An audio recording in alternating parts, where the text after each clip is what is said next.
He threw the money at her feet like she was a beggar. Not handed it, not offered it, threw it. The bills scattered across the dusty platform at Laramie Station, and every soul standing on that platform that August morning went silent. Women gripped their purses. Men looked away. Children froze mid-step. Edgar Whitmore stood 6 feet and 2 inches tall in his polished boots, looking down at the young woman who had traveled nearly 2,000 miles to become his wife, and he laughed. "Too small," he said, loud enough for the whole town to hear. "I ordered a woman, not a child." Lydia Harper did not cry. She did not beg. She looked at the money scattered at her feet, then she looked up at him. And she left it there. Every single bill. If you've ever been dismissed before you were given a single chance to prove yourself, this story is for you. Stay with us until the very end, because what Lydia does next will stay with you long after this video is over. And if you're watching right now, please take a moment to subscribe to our channel and hit the like button. We pour everything into these stories, and your support means the world to us. Drop a comment telling us what city or country you're watching from. I genuinely want to see how far this story travels. Now let's go back to that train platform, because what happened next changed everything. The letter had taken 3 weeks to reach Philadelphia. Lydia Harper had read it so many times the paper had gone soft at the folds, the ink slightly smeared at the corners where her fingers always returned. She wasn't the kind of woman who dreamed carelessly. She was practical by nature, cautious by experience, and had spent enough of her 24 years watching other people's lives unravel to know that hope, unchecked, was just another word for disappointment wearing a nicer dress. But the letter had been specific, detailed. Edgar Whitmore of Laramie, Wyoming, was a ranch owner of considerable means who sought a wife of good character, sound health, and willingness to adapt to frontier life. He did not require beauty. He did not require a dowry. He required, as the letter put it, a woman of genuine substance. Lydia had read that phrase out loud to herself in the small back room of the seamstress shop where she worked 6 days a week. A woman of genuine substance. She'd set the letter down on her cutting table. She'd picked up her scissors. She'd kept working for another 20 minutes before she set the scissors back down and allowed herself, for just a moment, to want it. She was small. She had always been small. 5 feet and 1/4 inch on a good morning, which she would round up to 5'1" in any situation that required a number. Her mother had been small. Her grandmother had been small. Harper women, her mother used to say, come in one size and it ain't intimidating. Lydia had learned to take up as little space as possible in a room, partly out of habit, partly because life had made it plain that the world was not particularly designed with her in mind. She had no family left by the time she was 22. Her mother had gone 3 winters back, her father before that. She had her work, her small rented room above a dry goods store, and the kind of quiet life that looked perfectly acceptable from the outside and felt, on the inside, like slowly disappearing. The letter from Wyoming was not the first she had answered through the matrimonial agency. There had been a farmer in Ohio who decided after 2 letters he preferred a widow with land already attached. There had been a shopkeeper in Missouri who wrote beautifully and then never wrote again. She had not taken either rejection particularly hard. She told herself it was simply a matter of fit, the way a pattern sometimes needs adjusting before it works. But Edgar Whitmore's letter had been different, more direct, more serious. He had included a brief formal photograph of himself, a tall, broad-shouldered man with a strong jaw and the kind of confident posture that suggested he had never in his life doubted whether he belonged in a room. Alongside it, a document that listed the property holdings, 1,200 acres, substantial cattle operation, a main house with a finished interior. He was by every practical measure a serious prospect, and he had used that phrase, genuine substance. Lydia wrote back with her best penmanship and her most careful words. She described her skills honestly, seamstress work, household management, a working knowledge of preserving, baking, basic medical care. She mentioned that she was adaptable and not given to complaint. She did not mention her height. It had not seemed relevant to the question of her character. He wrote back within 10 days, which was fast, and accepted her proposal of correspondence formally. And within 6 weeks, Edgar Whitmore had sent train fare for Laramie and a short note that said, "I will meet you at the station. Come prepared to stay." She gave 2 weeks' notice at the shop. Mrs. Brennan, the shop owner, had patted her hand and said, "Wyoming, Lord help you, child. Lydia had packed everything she owned into one trunk and one bag, which, when added together, were still manageable for one small woman to lift. The train ride had taken 4 days. She had watched the landscape change outside her window. Cities dissolving into farmland, dissolving into something wilder and more open than anything she had ever seen. By the time the train crossed into Wyoming, the sky looked bigger than she had believed sky could be, pressing down on a land that seemed to go on in every direction without apology. It had both frightened her and quietly excited her. She had pressed her hand to the glass and thought, I could become someone different out here, someone who fits the size of this place. She had arrived at Laramie Station at 10:30 in the morning on a Tuesday in August of 1882. The heat hit her first, a dry, pressing heat that was nothing like Philadelphia's damp summer. The platform was busy, travelers moving in both directions, a freight wagon being loaded near the far end. She stepped down from the train car with her bag and looked for the man from the photograph. She found him almost immediately. Edgar Whitmore was not difficult to miss. He stood at the edge of the platform with 2 men she didn't know, dressed in clothes that cost more than most men in Wyoming likely spent in a year. He was as tall as the photograph had suggested. His hat was clean. His expression, as his eyes landed on her, shifted from anticipation to something else, something that moved through his face like a door closing. He walked toward her slowly, the 2 men following at his shoulders. He stopped about 6 feet from her and looked her over the way you might look over a piece of livestock at a market fair. Not cruel in its manner yet, just clinical, assessing. You're the Harper woman, he said. I am, Lydia said. Lydia Harper. It's good to finally… How tall are you? It wasn't a question. It was said the way you'd ask a measurement, flat, transactional. 5 feet, approximately, she said. I mentioned in my letters, you did not mention it. His voice had an edge in it now. Or I would not have sent the fare. The platform had gotten quieter. She noticed it, the particular quality of silence that happens when bystanders realize they're witnessing something they shouldn't want to watch, but cannot stop watching. I mentioned my skills, Lydia said. She kept her voice even. She was very good at keeping her voice even. She'd had years of practice. I described my work, my capabilities. I run 1,200 acres, Edgar Whitmore said. I need a ranch wife, not a house cat. He turned to the man on his left and said something low. The man laughed. Lydia felt heat rise in her face that had nothing to do with the August sun. Mr. Whitmore, she said, I understand this is not the impression you expected. I would ask that you allow me the chance to… I've seen what I need to see. He reached into his jacket and pulled out a folded envelope. He held it out for a moment, and then, with a motion that was almost careless, he dropped it. He didn't hand it to her. He let it go from about shoulder height and let gravity carry it to the platform boards at her feet. Train fare home, he said. Take it. Go back to wherever you came from. The envelope lay on the platform between them. Every person within 20 feet was looking at her now. She could feel it. The weight of their attention, the specific uncomfortable pity of a crowd watching someone be humiliated. Lydia looked at the envelope. She looked at the bills that had spilled slightly from it when it hit the boards. She looked up at Edgar Whitmore, who was already half turning away, already done with her, already filing her under that unpleasantness at the station and moving toward the next item in his day. Something went very still inside her. She didn't feel it as courage in that moment. She would think about it later and realize it hadn't felt like bravery at all. It had felt more like a gear catching, like something locking into place that had always been loose. No, she said. Edgar Whitmore stopped. He turned back slowly, with the expression of a man who was not accustomed to hearing that word from anyone, let alone a 5-foot woman standing alone on a train platform in a town where she knew no one. I beg your pardon, he said. I said no. Lydia's voice did not shake.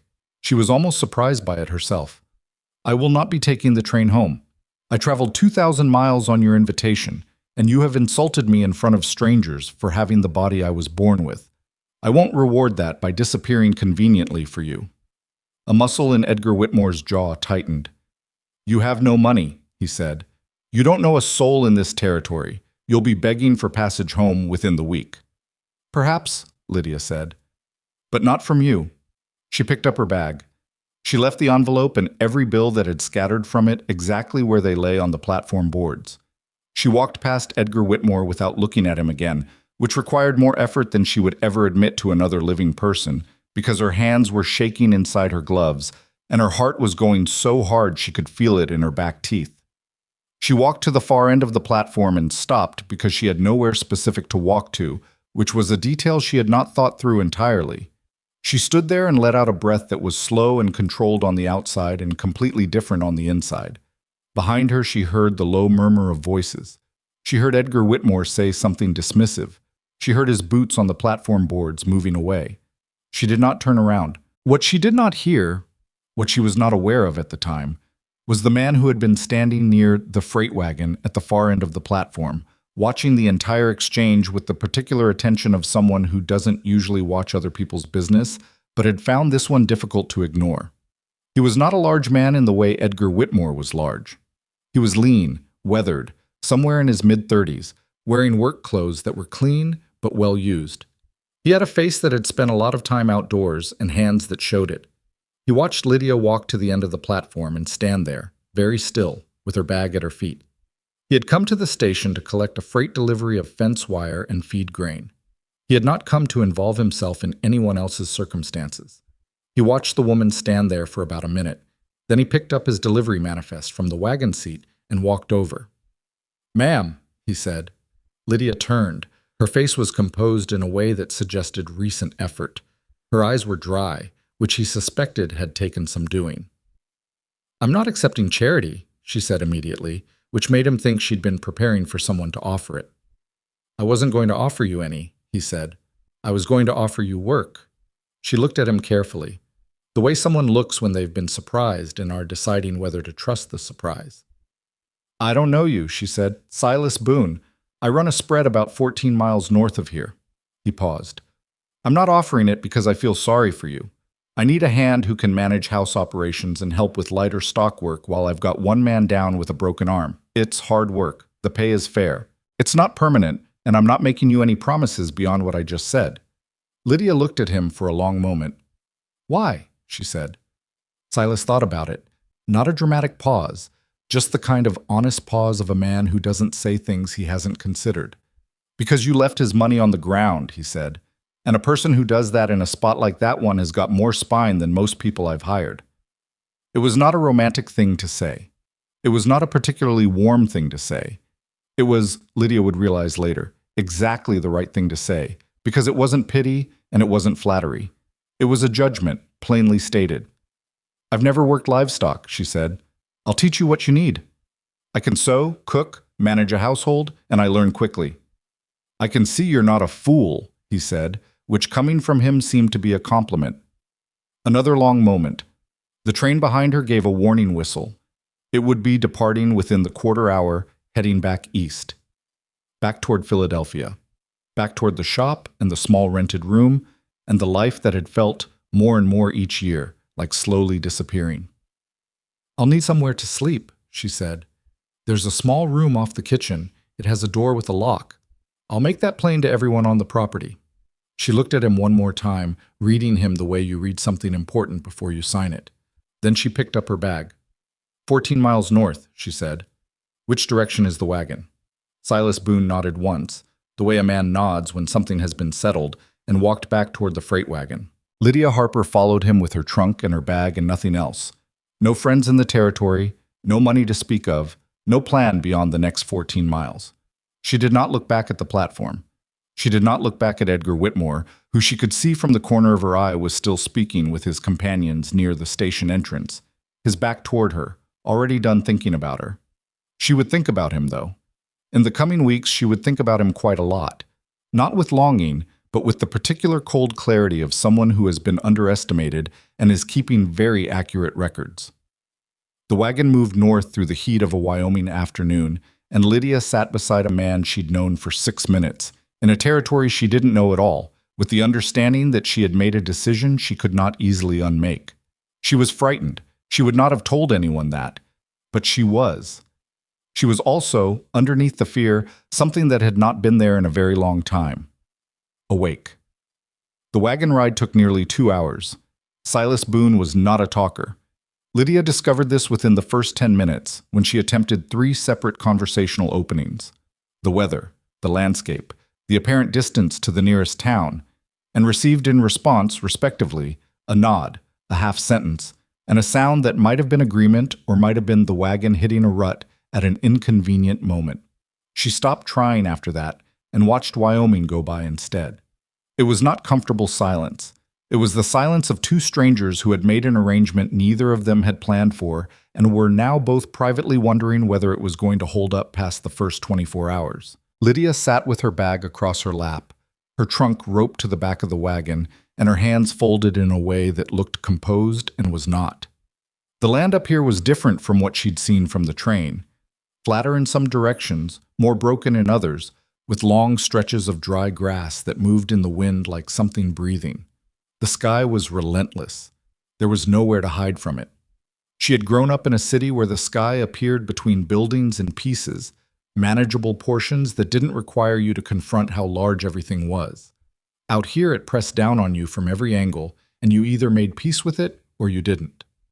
When the ranch finally came into view, Lydia looked at it with the honest assessment of someone who had learned early that the difference between expectation and reality was where most trouble started.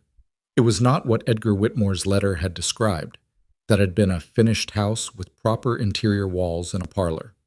Silas Boone's operation was functional in the way that things built to work rather than to impress tend to be functional. A main house, solid, nothing extra. A barn that was larger than the house and clearly more recently repaired. Fencing that went on in both directions. An outhouse and a well in a small structure off the back of the house that she would come to understand was the chicken coop. 2 men came out of the barn when the wagon pulled up. One of them was young, maybe 19, with a sunburned neck and the wary look of someone who had been told something was coming but wasn't sure what to think about it. The other was older, thick through the chest, with a left arm wrapped in splinting and cloth. "That's Pete," Silas said, nodding at the older one. "Broke his arm 3 weeks ago. That's Danny. He's 17 and tries harder than he succeeds, but he makes up for it." Danny heard that last part, and his jaw tightened. He said nothing. "Pete, Danny, this is Miss Harper. She'll be staying in the back room. She works for wages, same as you. Any man who treats her as anything other than a coworker answers to me directly." He said it without drama, the way you state a rule that isn't up for discussion. Then he climbed down from the wagon and started unloading the fence wire. Lydia climbed down on her own. Nobody offered to help, which she appreciated more than she would have appreciated the help. Pete looked at her for a moment. "Can you cook?" he said. "Yes." "Better than Danny?" "Almost certainly," she said, which surprised a short laugh out of Pete and made Danny look briefly mortified. That was day 1. Day 2 was harder. She was awake before the sun, which was a habit from the seamstress shop and served her reasonably well here because the morning work on a ranch started before light and did not wait for anyone to feel ready. She had the coffee going and biscuits in the pan by the time Silas came through the kitchen, and he stopped, looked at the stove and said, "Good," and went outside. It was not a warm compliment, but it wasn't nothing either. After breakfast, he took her outside and showed her the first of what would become a long series of lessons that Lydia would not have asked for and could not have imagined needing 3 months earlier in Philadelphia. He showed her how to close a gate properly, how to read the water level in the livestock tank, how to tell by the way a horse was standing whether something was wrong with it. He spoke in short sentences, corrected her without contempt when she did something incorrectly, and moved on without belaboring the point. "Why does it matter how I close the gate?" she asked on the second day, because she had closed it and it looked closed to her. "Cattle lean," Silas said. "They lean on gates. A gate that's closed good enough isn't the same as a gate that'll hold against 200 pounds of bored cow at 2 in the morning." She closed it again, differently. He checked it without comment, gave the post 1 test push, and walked on. By the end of the first week, her hands were in a state she had never experienced. Cracked at the knuckles, rough on the palms, sore in the specific way that means the muscles underneath have been asked to do something they were not previously built for. She soaked them at night in water she warmed on the stove and thought about the work she'd done in the seamstress shop, the clean precision of it, the way her fingers had known exactly what to do. Out here, her hands felt like they belonged to someone else. She did not say any of this to anyone. On Thursday of the first week, a neighbor woman came to the ranch. Her name was Mrs. Clara Fenn, and she lived 3 miles east with her husband, who ran cattle and wheat together in a combination that apparently worked better than most people expected. Mrs. Fenn was in her 50s, broad-shouldered, with the kind of face that had decided a long time ago that it wasn't going to waste energy pretending. She came ostensibly to return a borrowed tool, but her eyes found Lydia within 30 seconds of arriving and stayed there with the frank curiosity of a woman who had heard something interesting and wanted to see it in person. "You're the one Edgar Whitmore threw money at," Mrs. Fenn said. She didn't make it a question. "I'm Lydia Harper," Lydia said, "and he dropped the money. I don't think he threw it precisely." Mrs. Fenn looked at her for a moment. "Close enough," she said. Then, unexpectedly, she smiled. Not the polite kind, but the real kind that reaches the eyes. "Good for you, leaving it on the ground. Half the men in this county owe that man money or favors. Nobody leaves his money on the ground." "It wasn't his money I wanted," Lydia said. "No," Mrs. Fenn said. "I can see that." She looked around the yard at the work Lydia had clearly been in the middle of. A fence rail that needed resetting, a task Silas had showed her and then left to her to complete. "Can you actually do this work?" "I'm learning." "That's the honest answer," Mrs. Fenn said, which seemed to settle something for her. She left the tool with Pete and drove back east, and Lydia went back to the fence rail. What she didn't know was that Mrs. Fenn would tell 4 other women about the encounter inside a week, and that by the end of August, Lydia Harper was something people in the surrounding miles were quietly paying attention to, either waiting for her to fail, or in some cases, privately hoping she wouldn't. The first real crisis happened at the end of the second week. It happened at night, which seemed to be when the ranch preferred to test her. She woke to a sound she couldn't immediately identify, a low, distressed kind of bawling that was different from the normal nighttime sounds of the cattle, different enough that something in her sleep-slow brain flagged it as wrong, even before she was fully awake. She sat up in the dark of her small room, listened. The sound came again. She pulled on her boots and her coat over her nightgown and went outside without stopping to think about whether it was her place to do so. The heifer was in the south pen, and the problem was immediately visible even by the thin light of the moon. She had gone into labor, and something was wrong. Lydia had 0 experience with livestock births. She knew this clearly. She also knew that Silas's room was at the far end of the house, and that every minute she spent going back for him was a minute the animal was in distress. She went back for him anyway, because there are things you don't attempt when you genuinely don't know what you're doing, and this was one of them. She knocked on his door hard. "Silas, South Pen, the heifer." Silence. Then movement. Fast. He was the kind of person who came awake clean. She'd learned that about him. He came out in 30 seconds, pulled on his boots in the hallway, went past her at a pace she had to nearly jog to match. He took in the situation quickly, knelt in the pen, and worked with a focused calm that Lydia found both reassuring and slightly unnerving, because it was the calm of someone who had done this before in the dark, and not always with a good outcome. He told her what to hold, and she held it. He told her what to do, and she did it. When he said pull, she pulled, and when he said stop, she stopped. The calf came at about 2 in the morning, small and wet and breathing, and the heifer settled almost immediately with the relieved exhaustion of an animal that has been through something hard and come out the other side. Silas sat back on his heels in the dirt of the pen. He was quiet for a moment. You woke me instead of trying to handle it yourself," he said. "I didn't know what I was doing. Plenty of people would have tried anyway." He looked at her briefly. "Good call." It was a small thing, but she held on to it. The days began to accumulate, and with them a growing understanding of what this life actually required. Not just physical endurance, though it required that abundantly, but a specific kind of thinking. The frontier didn't reward stubbornness for its own sake. It rewarded adaptation. Silas was the one who put it in those terms. One afternoon in late September, when they were repairing a section of fence line, and she had solved a particular problem with the wire using a method she'd adapted from tension techniques she knew from stretching fabric on a frame. He had watched her do it. Then he had looked at the result, tested it, and said, "Where did you learn that?" "I didn't," she said. "I figured it out." He looked at her for a long moment. "That's what this place needs," he said. "People who figure things out." She didn't know what to do with that, so she moved on to the next section. But something had shifted. She could feel it, vaguely. the way you can feel weather changing before there's any visible evidence in the sky. By October, Pete's arm had healed enough for him to resume partial work, and the practical reason for Lydia's presence on the ranch had technically resolved itself. She and Silas did not discuss it directly. She kept working. He kept paying her. Danny, who had started out watching her with the skeptical eyes of a teenager who had decided in advance what he thought, had by now revised his position significantly, partly because she had taught him two things he actually needed to know and hadn't been too superior about it. One afternoon, she was in the kitchen going over the household account book. She had taken over the supply tracking because Pete's system had been, generously speaking, approximate, when she heard horses in the yard. Not Silas and Danny returning from the north pasture. Too many horses for that, and the sound had a different quality.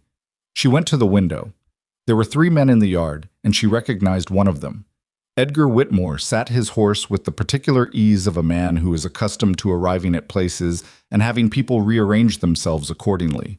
He looked around the yard with an expression she couldn't read from the window. Not quite contempt, something more calculating than that. Silas was not there. He was out on the property, somewhere. Pete was in the barn. Lydia went outside. "Mr. Whitmore," she said from the porch. He looked at her with something that moved through his expression quickly. Surprise, she thought, that she was still here. He covered it fast. "Miss Harper," he said, "I heard you'd taken up with Boone." "I work here," she said. "Is that what you're calling it?" His tone put something unpleasant in the space around the words. "That is what it is," she said. "Was there something you needed from Mr. Boone? I can tell him you came by." "I'll wait for him," Edgar said, and swung down from his horse with the air of someone who expects the world to accommodate their waiting. Silas arrived back at the ranch about 20 minutes later, and whatever conversation passed between the 2 men out in the yard was short. Silas came inside afterward with a look on his face that she was beginning to learn. Not anger exactly, more like controlled attention, the way a man looks when he's decided something needs watching. "What did he want?" she asked. "He's offering to buy the North grazing lease," Silas said. "Been after it for 2 years. Thought he'd try again." "And?" "And I told him what I told him the last 2 times. He poured himself water from the pitcher, drank it. He looked at you differently than he looked at me." "What do you mean?" Silas set down the cup. "He looked at you like you're a problem he didn't expect to still be here." He paused. "Be careful." It was the first time he had said anything that acknowledged, directly, that Edgar Whitmore might be something more than an unpleasant former acquaintance. It lodged in her chest like a splinter, small but there, reminding you every time you moved a certain way. November arrived with cold that was different from Philadelphia cold. Eastern cold was wet and gray and pressed against you from the outside. Wyoming cold went through you, found the center of you, and worked from there. The first hard frost came on a Sunday, and Lydia woke to a world that had hardened overnight into something new. She had her winter routines by then. She knew what needed doing before anyone else was up.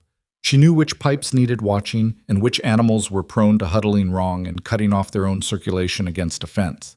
She knew these things because she had been wrong about them once each and hadn't let herself be wrong about them twice. On a Tuesday in the 3rd week of November, she was alone at the ranch. Silas and both hands had gone to a neighboring property to help with emergency fence repair after a wind event had taken out a long section. She was managing the morning tasks when a wagon came up the road, driven by a woman she recognized, Mrs. Fenn, with her daughter beside her, a girl of about 14. "Heard you were here alone," Mrs. Fenn said, pulling up. "Thought you might want company." "I have about 4 hours of work left," Lydia said. "Good," Mrs. Fenn said. "We'll help." She climbed down from the wagon with the manner of someone who does not make offers they don't mean. They worked together through the cold morning, and over the course of it, Mrs. Fenn talked. She talked about the territory the way someone talks who has lived in a place long enough to love it without being blind to it. She talked about which families were struggling and which were not. She mentioned, carefully, that Edgar Whitmore had recently acquired 2 more ranches under circumstances that several people found troubling but that nobody felt positioned to challenge directly. "He finds men when they're behind on what they owe," Mrs. Fenn said. "Offers to buy them out at a price that looks fair until you're 2 years down the road and understand what you gave up." "How many?" Lydia asked. "6 properties that I know of, maybe more." Mrs. Fenn looked at her steadily. Silas Boone has been the one man who wouldn't deal with him. That north grazing lease Edgar wants, it's not just about the grass. That land controls access to the water route for 3 other properties. If Edgar gets it, he gets leverage over everyone downstream. Lydia was quiet for a moment. Does Silas know this? Silas knows some of it, Mrs. Fenn said. He's a man who thinks about his own 4 walls. He doesn't always see the bigger shape of things. Lydia thought about that for a long time after Mrs. Fenn left. That evening, when Silas and the hands came back cold and tired, she was quiet through dinner. Danny talked enough for everyone, which he usually did. Pete ate with the focused efficiency of a man who intended to be in bed by 8. Silas ate without looking up much, the way he did when something was working itself out in his head. After Pete and Danny had gone to their quarters, Lydia refilled the coffee cups and sat down across from Silas at the kitchen table. "The North grazing lease," she said. He looked up. "Mrs. Fenn told me about the water road." A pause. Something moved across his face that was not quite surprise, more like a man who had hoped a subject would stay put and discovered it had gotten up and moved around on its own. "It's my land," he said. "He's not getting it." "I know that," Lydia said, "but I want to know if you understand what he'll do when he accepts that." "What do you mean?" "I mean that a man like Edgar Whitmore does not take a no and consider the matter finished," she said. "He considers it the beginning of a different strategy." Silas looked at her for a long moment. The kitchen was warm, the fire in the stove giving off its steady heat, and outside the Wyoming cold was pressing against the windows in that patient way it had. "You think he'll come at the ranch," Silas said. "I think he already is," she said. "I think he came here in October to look at what he was dealing with and make a calculation." Another silence. Silas turned his coffee cup in his hand slowly, the way he did when he was thinking. He wasn't a fast thinker in the sense of someone who always had an answer ready. He was a thorough one, the kind who didn't speak until the thought was finished. "What would you do?" he said. Not challenging, asking. Lydia looked at the table for a moment. "I'd start keeping records," she said. "Everything that happens on this property, every incident, every visit, every threat that isn't quite a threat." She paused. "And I'd start talking to the neighbors who've been quietly watching him and haven't said anything yet." "That's not ranching," Silas said. "That's something else." "No," she said. "That's survival, which is ranching, when you get down to it." He didn't answer immediately. Outside, the wind moved against the house in a long, low pressure, and the fire in the stove ticked. "All right," he said. It was December before she understood fully what she had agreed to. Not just work, not just wages, not just proving herself against the skepticism of a territory that had expected her to quit by September. She had agreed, in some way she hadn't entirely named yet, to stand beside this quiet, careful man and the thing he was building out of raw land and hard years. She hadn't made that decision at the kitchen table. She had made it somewhere around the second week, in the South Pen at 2 in the morning, with her hands doing work she hadn't known how to do and doing it anyway. The records she had suggested became her particular responsibility. A leather-bound account book she'd bought in town served the purpose, and into it went dates and descriptions. A fence section found cut rather than broken on December 4th. Cattle moved from the south pasture overnight on December 9th, with no explanation of how the gate had opened. A rider she didn't recognize seen on the ridge north of the property on December 12th, watching for about 20 minutes before turning away. She showed Silas the entries each week. He read them without comment, but he started locking the barn at night, which he hadn't done before. Pete noticed the record book and asked about it one morning. "You think Whitmore's behind the fence and the cattle?" he asked. "I don't know," Lydia said. "But if something happens and we need to show a pattern, we'll have it." Pete looked at her with an expression that had traveled a significant distance from where it had started when she first arrived. "You've been planning this since October," he said. "I've been paying attention since October," she said. "There's a difference."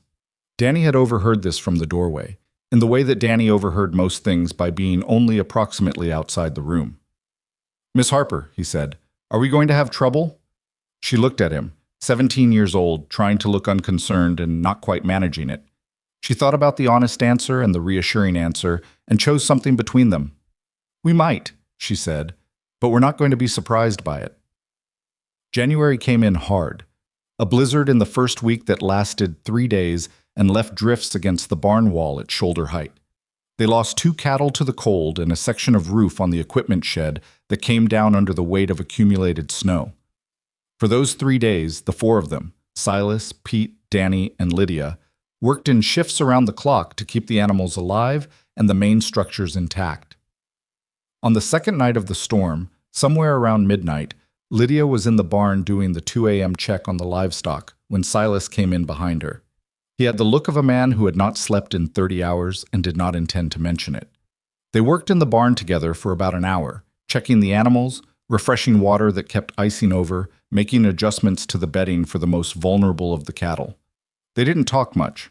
They moved around each other in the narrow spaces between stalls with a kind of unconscious ease that comes from having worked alongside someone long enough that you know where they're going to step before they step there. At one point, she reached past him for a pitchfork, and he handed it to her without being asked, and it was such an ordinary thing that it shouldn't have been notable at all. But she noticed it. She noticed the exactness of it, the way it was simply assumed between them by then, and she filed it somewhere she didn't examine directly. "You doing all right?" he said. He was looking at the cattle, not at her. "I'm cold," she said. "But yes. You've handled this better than Pete did his first winter here," he said. "How did Pete handle it?" "He quit for 2 weeks and came back when the snow melted. We never discussed it." A pause. "He's a good hand." "He is," she said. Another silence, comfortable in the way that silences between people who have stopped needing to fill them are comfortable. The storm moved against the barn walls and the animals shifted and breathed in the warm, close dark of the space. "Lydia," Silas said. He still wasn't looking at her. "I want you to know what you've been doing here, the records, the planning, the talking to Clara Fenn." He stopped, regrouped. He was not a man who found the words he wanted easily when they mattered. "It matters. What you're building. It matters to this place." She looked at the side of his face in the lantern light. He was staring straight ahead at the cattle, and she understood that he had said what he meant to say, and there wasn't more coming, not tonight. "I know," she said quietly. She meant something slightly different by it than what he had said. He might have understood that. She didn't push it. The storm broke on the morning of the 3rd day, and they emerged into a world that was white and silent and completely remade. The damage was real, and the work of recovery would take weeks, but everything that mattered was standing. In February, the fence was cut again. This time in 3 places, simultaneously, overnight, and 11 cattle were found scattered across the neighboring property to the east. A property that did not belong to Edgar Whitmore, but was run by a man who owed him money. The cattle were returned, but the message was clear enough. Silas looked at the cut fence sections in the gray February morning. His jaw was set in a way she hadn't seen before. "This wasn't a random thing," he said. "No," Lydia said. "It wasn't." He looked at her. She had the record book under her arm because by now she brought it whenever they went out to check the perimeter, the same way he brought tools. He looked at the book, then at her face. "How many entries?" he said. 11, she said. "Since December." He was quiet for a long moment, looking at the cut wire. "It's not enough yet," he said. "Not to bring to anyone official." "Not yet," she agreed, "but it's going to be." She was right about that. She was right about a lot of things she had learned to see from paying attention to a place and its patterns the way she had once paid attention to the patterns in cloth. How a flaw in the weave will travel. How attention improperly set will eventually pull everything crooked. How what looks like a small problem at the seam is almost always the sign of something much larger being under stress. Spring was coming. She could feel it in the quality of the light, the slow daily shift of it, the way the frozen ground had begun in places to release its grip. She had been in Wyoming for 8 months. Her hands no longer looked like her hands from before. Her boots were the boots of someone who wore them working.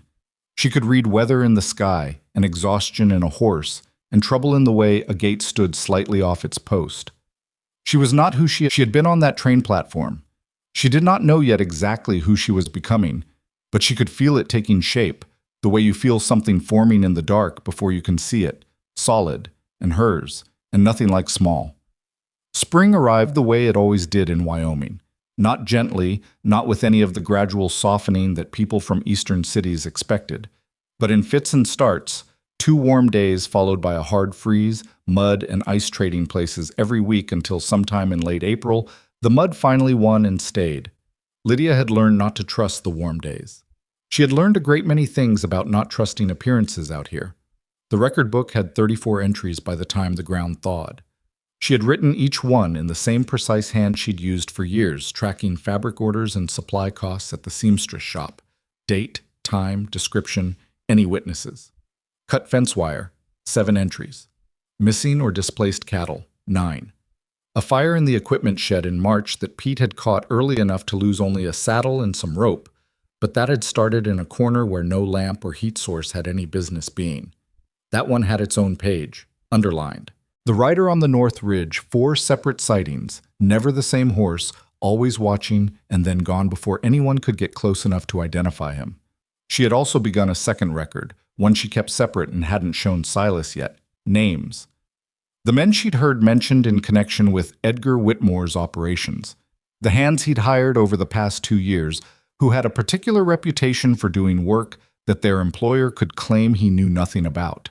Mrs. Fenn had provided most of it, in the careful, indirect way of a woman who understood that information passed between neighbors in a kitchen carried different weight than information stated openly. 2 names appeared more than once. A man called Red, first name unknown, who had been involved in a property dispute 3 years back that ended with the property owner relocating to Colorado under circumstances nobody discussed clearly.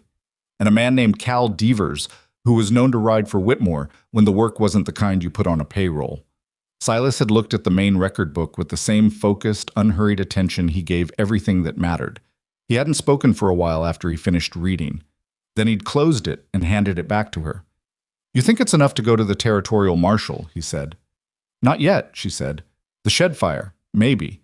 But one fire and a lot of cut wire, they'll say it could be anything. We need something that shows intent. Something with his name on it, or close enough to his name that it can't be explained away." "That could take months more," he said. "Yes," she said. "It could." He had looked at her with the particular expression she'd come to recognize as Silas Boone's version of trust. Not demonstrative, not warm in any obvious way, but solid as anything she'd ever leaned against. He said, "All right," and that was the end of it. What neither of them anticipated was how quickly Edgar Whitmore would decide to stop being patient.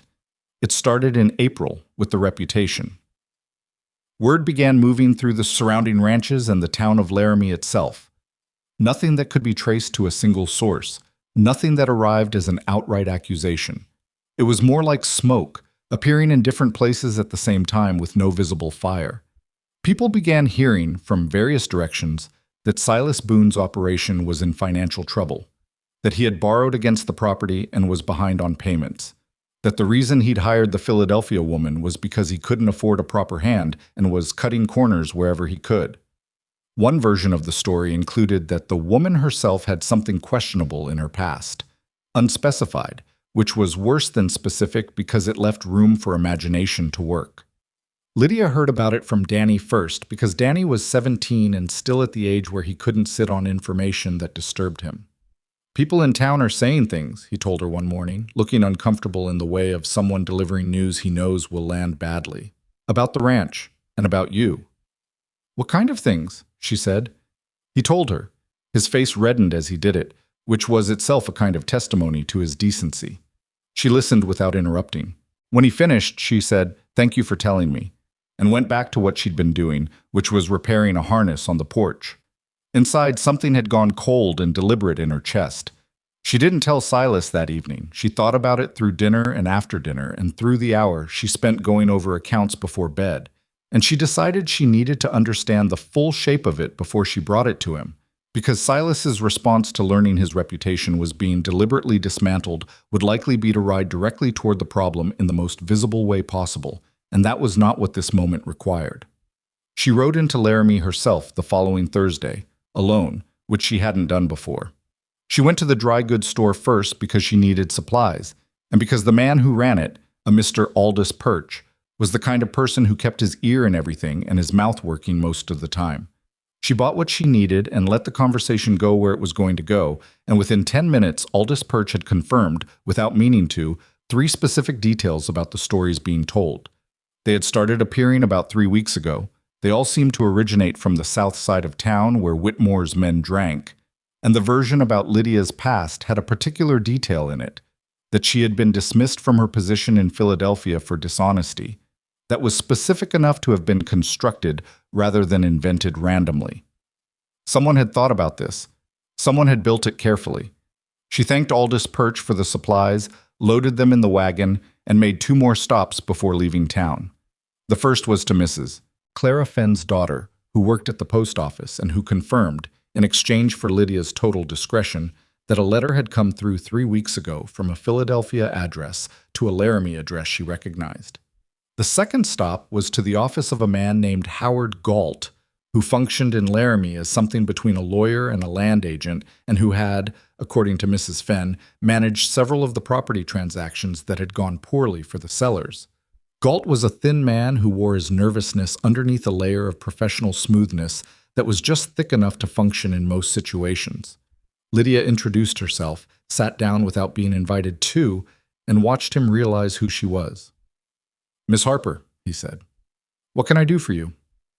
"You can tell me what legal mechanisms someone might use to challenge the financial standing of a neighboring property," she said. "Hypothetically." His expression moved through several rooms quickly.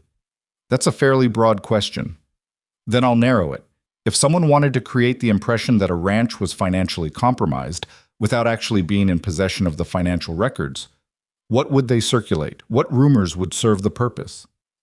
"I'm not sure I understand what you're suggesting." "Mr. Galt," she said, "I'm not suggesting anything. I'm asking a legal question. You can answer it or not." He answered it, carefully, in the way of a man who is not ready to be on the wrong side of whatever this is, but hasn't yet determined which side that will be. He told her that in his experience, financial reputation, once damaged, was very difficult to repair, particularly in frontier communities where formal credit records were sparse, and word of mouth carried weight that it wouldn't in a city. He told her that such damage was often a precursor to a forced sale. A man whose neighbors believe he's failing will find fewer people willing to do business with him, which can create actual financial pressure where there wasn't any before. "Self-fulfilling," she said. "In a manner of speaking," he said. She stood up. "Thank you. You've been helpful." She paused at the door. "If you happen to be in contact with anyone who is involved in spreading information of this kind, hypothetically, you might let them know that someone is keeping very detailed records of the situation, with dates." She left before he could respond. Silas was at the far fence line when she got back. She found him there and told him everything, including the parts she hadn't been sure about telling him. She watched his face carefully while she talked. He was still during all of it, the way he was still when something was making him very angry. Not explosive, not visible on the surface, but present underneath in a way that changed the quality of the air around him. When she finished, he said, "He's trying to starve us out without touching us." "Yes," she said. "And you went to town and did what exactly?" "I let the right people know we're paying attention," she said. "And I found out something. The letter from Philadelphia. Someone contacted my former employer. That's where the story about dishonesty came from. Mrs. Brennan at the seamstress shop would never have said anything like that. But if someone wrote to her and told her things about me and asked questions, she might have responded in ways that could be taken out of context." Silas looked at the fence post he'd been working on, then back at her. "Can you prove that?" "Not yet," she said, "but I can write to Mrs. Brennan myself, directly, and find out what she was asked and who asked it." "Do it," he said. She had written the letter that evening and sent it with the outgoing post the next morning. While they waited for the response, which would take at minimum 3 weeks, the pressure continued.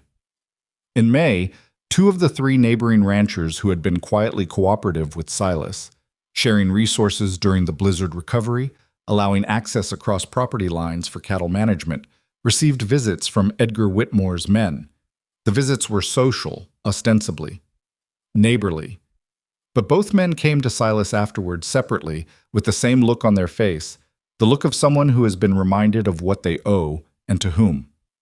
One of them, a man named George Holt, whose family ran a modest wheat and cattle operation 6 miles west, came to the ranch house rather than meeting Silas in the field. He sat at the kitchen table with his hat in his hands and didn't quite meet anyone's eyes. "I can't be in the middle of this, Silas," he said. "I got a note coming due on my hay equipment in July." Edgar's man made it clear that note could be extended or it could be called in. That's all he said. He didn't threaten me, he just made it clear. Silas looked at him for a long moment. Lydia, who was at the stove and did not pretend not to be listening, kept her hands busy and her expression neutral. I understand, George, Silas said. I'm sorry, George Holt said. He sounded like he meant it. After he left, Silas sat at the table without speaking. Pete and Danny had been outside during the conversation, and the kitchen was quiet. Lydia brought 2 cups of coffee and sat down across from him, the way she had that November evening when this had all started becoming clear. He's cutting us off from the neighbors, Silas said. He's trying to, she said. There's a difference between trying and doing. His voice had an edge she hadn't heard in it before. Yes, she said. Which is why we need to talk about what comes next. She set down her cup. We can't keep reacting. We keep waiting to see what he does and then responding to it. That's not a strategy, that's just being on the back foot indefinitely. What's the alternative, Yem? He said. We talked to the people he hasn't gotten to yet, she said, before he does. Mrs. Fenn, the Calloway family on the north side. The Reardon brothers who run the big sheep operation near the ridge. Edgar doesn't control their debt. I checked with Galt. She paused. And we do it openly, not quietly. We invite people here. We let people see what this ranch actually is, what it's actually doing, and we let them draw their own conclusions in contrast to what they're hearing from Edgar's side. Silas turned his coffee cup in his hands. You want to make it public. I want to make it real, she said. Right now we're losing a story we're not even telling. He thought about it for longer than usual. Outside, the May wind was moving through the yard, warm finally, with the smell of the grass coming back into itself after the long winter. Somewhere in the barn. Danny was arguing with Pete about something, their voices carrying the easy antagonism of people who have spent too much time in close quarters and made something like family out of it. All right, Silas said. And then, after a moment, you know more about people than I do. It was not a small thing for him to say. She knew that. You know this land better than I do, she said. Between us, that's enough. The gathering happened on the 3rd Saturday of May. It was not a formal event. Lydia had been deliberate about that, because a formal event felt like a declaration of war, and she wanted it to feel like what it actually was, which was neighbors who had not spoken openly to each other in too long sitting at the same table. There were 11 people from 7 different properties, including Mrs. Fenn, the Calloways, both Reardon brothers, and 3 others who came because Mrs. Fenn had invited them, and Mrs. Fenn's invitations in that community carried the weight of instruction. George Holt did not come. She had not expected him to. Lydia cooked for 2 days beforehand because food was the honest currency of a gathering like this. It said, we have enough, and we share what we have.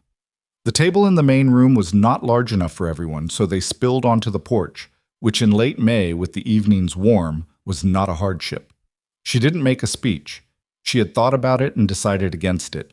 Instead, she made herself available, moved through the gathering, talked to people individually about the things that were specific to them, asked the right questions, listened to the answers, created the space for people to say things they had been carrying privately. What she heard, in pieces, across the course of that evening. Edgar Whitmore had acquired a water rights document in the winter that, if enforced, would give him control of the primary creek that fed 4 properties, including Silas's. Nobody had been notified directly. The document had been filed quietly with the county clerk. One of the Reardon brothers had found out by accident when he'd gone to the clerk's office for an unrelated matter. This was new. This was not in the record book. She found Silas on the porch later in the evening and told him quietly. She watched something shift in his face, not the controlled anger she'd seen before, something deeper than that. The creek fed everything. The summer grazing depended on it. Without it, the cattle operation could not survive a dry year, and dry years in Wyoming were not rare. When was it filed? Silas said. February, she said. Right around the same time as the shed fire. He looked at her. He was moving on 3 fronts at once. At least 3, she said. Reputation, neighbors, water. Maybe more we don't know about yet. One of the Reardon brothers, the older one, Thomas, who had a gray beard and the unhurried manner of someone who had outlasted a great deal, came and stood near them. He had obviously been close enough to hear some of what they'd said. I know a man in the land office in Cheyenne, Thomas Reardon said. Not a friend exactly, but someone who owes me a fair consideration. I can find out how that water rights claim was filed and whether it was filed correctly." "Why would you do that?" Silas said. Thomas Reardon looked at him. "Because if Edgar Whitmore controls that creek, it's my property next. And because I've been watching that man take things from people in this territory for 4 years, and I'm tired of watching." He paused. "And because your woman there," he nodded at Lydia without apology for the phrase, "put good food on a table and asked me honest questions, and that counts for something." Lydia said, "I'm not his woman. I work here." "You're the one who called this gathering," Thomas said. "Whatever you call yourself." He went back inside. Silas looked at Lydia. She looked back at him. There was something in his expression she didn't examine directly, the same way she hadn't examined the pitchfork moment in the barn, because some things needed to stay where they were until the right time. "Thank you," he said, "for tonight." "Thank me when it works," she said. June arrived, and with it a heat that pressed down on the territory like something with weight. The response from Mrs. Brennan in Philadelphia came in the second week. Lydia sat at the kitchen table and read it twice before she let herself react to it. Mrs. Brennan had written in the careful, slightly formal hand of a woman who had not had much education, but had worked hard to make her writing respectable. She was confused, she said, by the questions that had been sent to her in March by a Mr. Harlan Doyle, who had described himself as a land agent making inquiries in connection with a property matter. Mr. Doyle had asked whether Lydia Harper was known to her, and whether she had ever had cause to question Miss Harper's honesty in matters of accounting. Mrs. Brennan had replied that she had not, that Miss Harper had been entirely trustworthy, but that she had mentioned, by way of general information, that Miss Harper had once made an error in the shop accounts that had taken several days to discover and correct. An error. An honest bookkeeping mistake that had been caught and fixed, in someone else's hands, in a letter going in a different direction that became dismissed for dishonesty. Lydia set the letter down on the table very carefully. Her hands were steady. She made sure they were. She wrote back to Mrs. Brennan that same day, explaining the situation plainly, and asked her if she would be willing to write a formal statement clarifying what she had actually said and what she had not. Mrs. Brennan's response, when it came 3 weeks later, was one of the most straightforwardly decent things anyone had ever done for her. A clear, signed statement describing exactly what had been asked and exactly what had been said, expressing her indignation at having her words misrepresented and offering to appear in any formal proceeding if it became necessary. Lydia added the letter to the record book, which now required a second volume. Thomas Reardon's contact in Cheyenne came through in the last week of June. The water rights claim had been filed using a surveying document that had discrepancies, 2 boundary markers that didn't match the original land grants filed with the territory in the 1870s. It wasn't definitive fraud, but it was enough that any competent legal challenge would tie it up for months and likely void it. The problem was that a competent legal challenge cost money, and making it public would accelerate whatever Edgar Whitmore was planning next. Once he knew they were challenging the water claim, the quiet pressure would likely become something less quiet. Silas and Lydia discussed it one evening in late June, sitting on the porch after the hands had gone to bed. The nights were short this time of year, the darkness not fully arriving until nearly 10, and the sky held on to its last light with the reluctance of something that didn't want to let go. "If we file the challenge," Silas said, "he'll know we've been building a case." "He probably already suspects it," Lydia said. "The question is whether suspecting it and knowing it are different enough to matter." "They are," Silas said. "Right now he's running a campaign he can walk back from. Nothing is official. Nothing is on record. If we go to the land office with a formal challenge, he can't walk anything back anymore." "And he'll escalate," she said. "Yes." She looked out at the darkening yard. A nighthawk was working the air above the barn, dipping and rising in the last of the light. "We file," she said. "We've been defensive for 6 months. We file, and we file everything at once. The water challenge, the pattern of incidents from the record book, Mrs. Brennan's statement. We take it all to the territorial marshal's office and the land office on the same day. We don't give him time to respond to one thing before the next one lands." Silas was quiet for a while. Then he said, "That's a coordinated attack." "Yes," she said. "You've been thinking about this for a while." "Since February," she said. "Since the fence was cut in 3 places at the same time. He moves on multiple fronts. So do we." Another long silence. The nighthawk folded its wings and dropped toward the barn roof and then opened them again and was gone over the ridge. "I need you to know something," Silas said.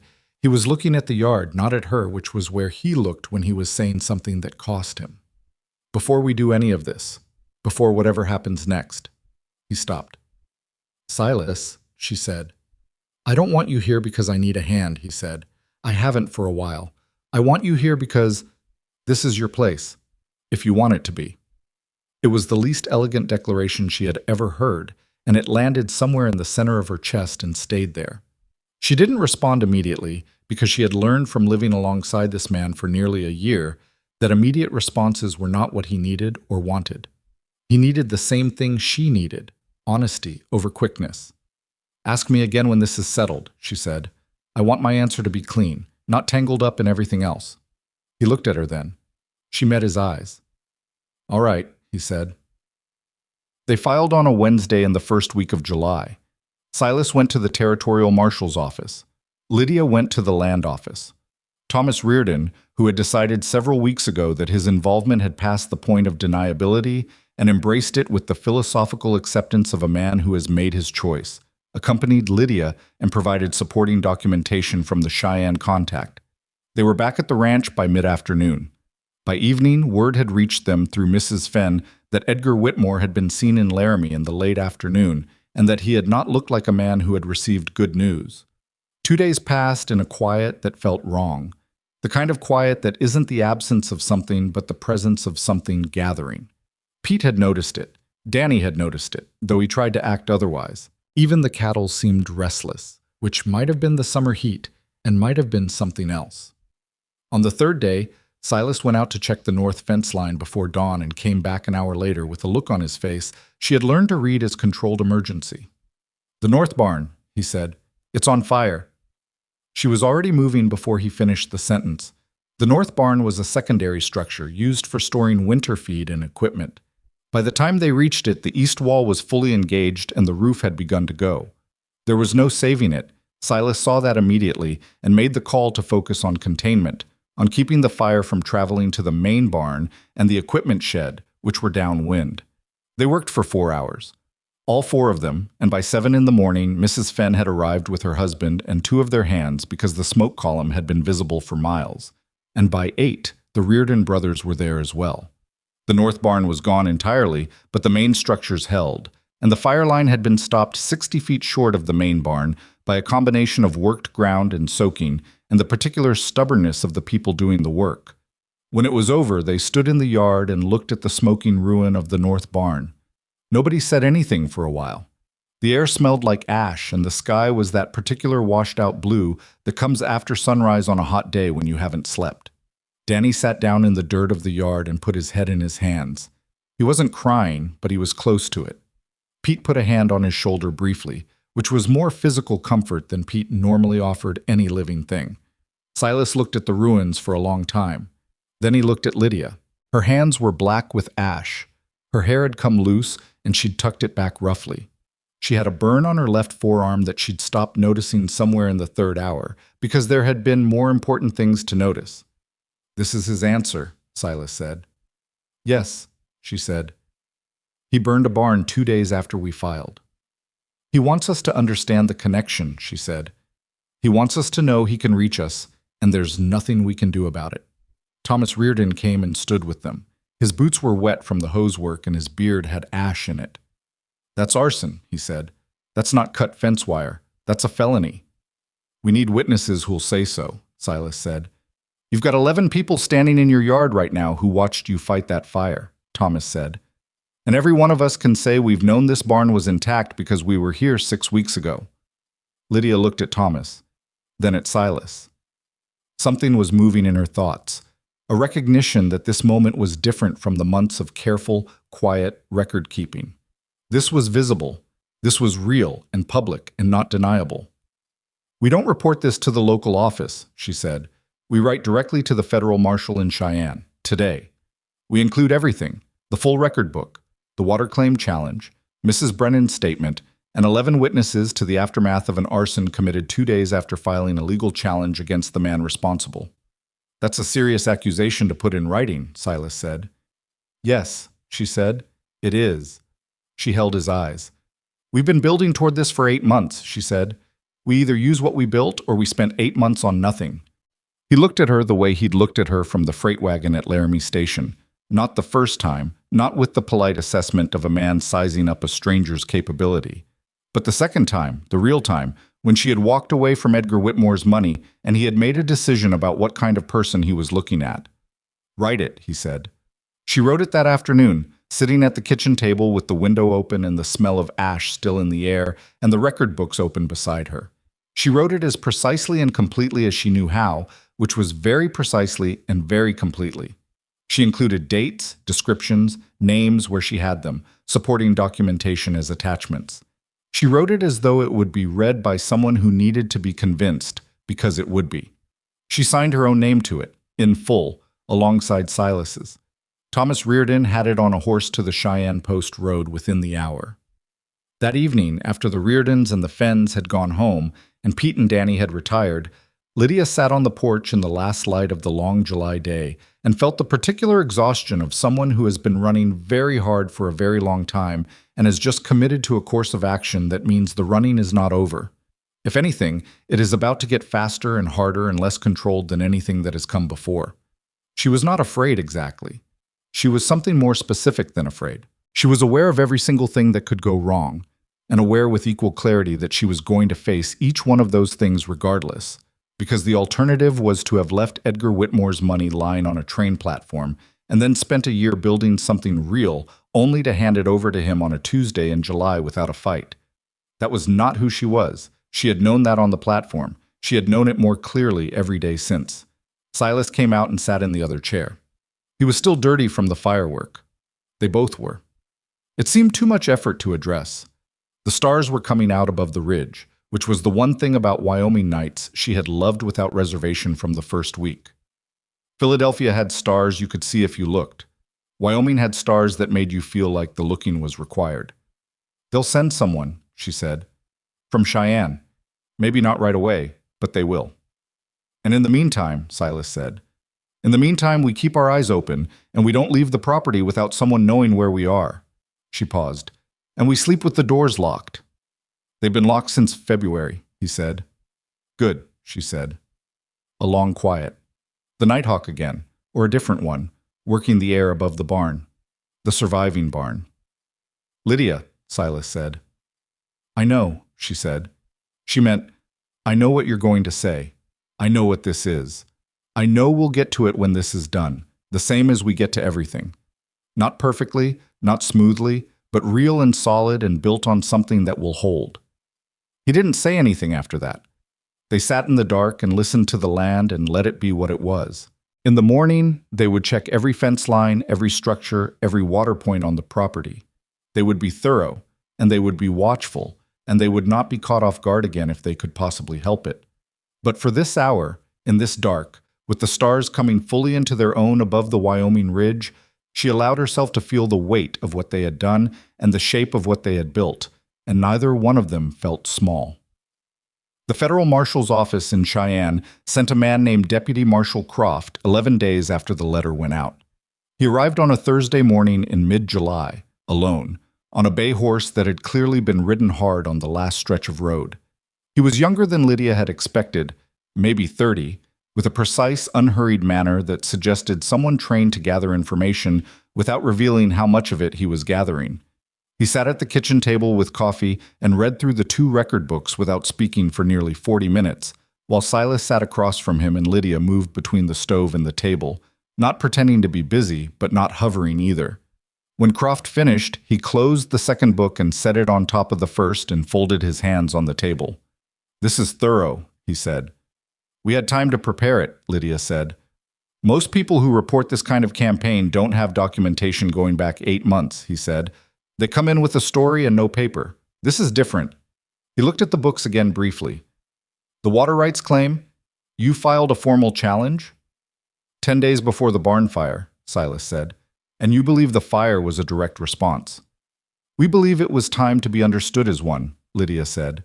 Whether we could prove that in a court was a different question, which is why we included the pattern of incidents going back to December. Croft looked at her with an attention that wasn't unkind but was very precise. You wrote most of this. I compiled it, she said. The incidents are Silas's property and his experience. I kept the record. The letter to Mrs. Brennan in Philadelphia, he said. That was your idea. Yes. That's the piece that makes the most of this admissible, he said. A documented attempt to manufacture false testimony about a party involved in a land dispute. That's not local. That crosses into federal territory. Property spoke individually with Pete and Danny and met with Thomas Reardon at the Reardon spread to hear the account of the water rights discrepancy. He was not warm in any obvious way, but he was fair, which was, Lydia had learned, considerably more valuable than warm. On the morning of his departure, he told them he would be returning to Cheyenne and submitting his findings.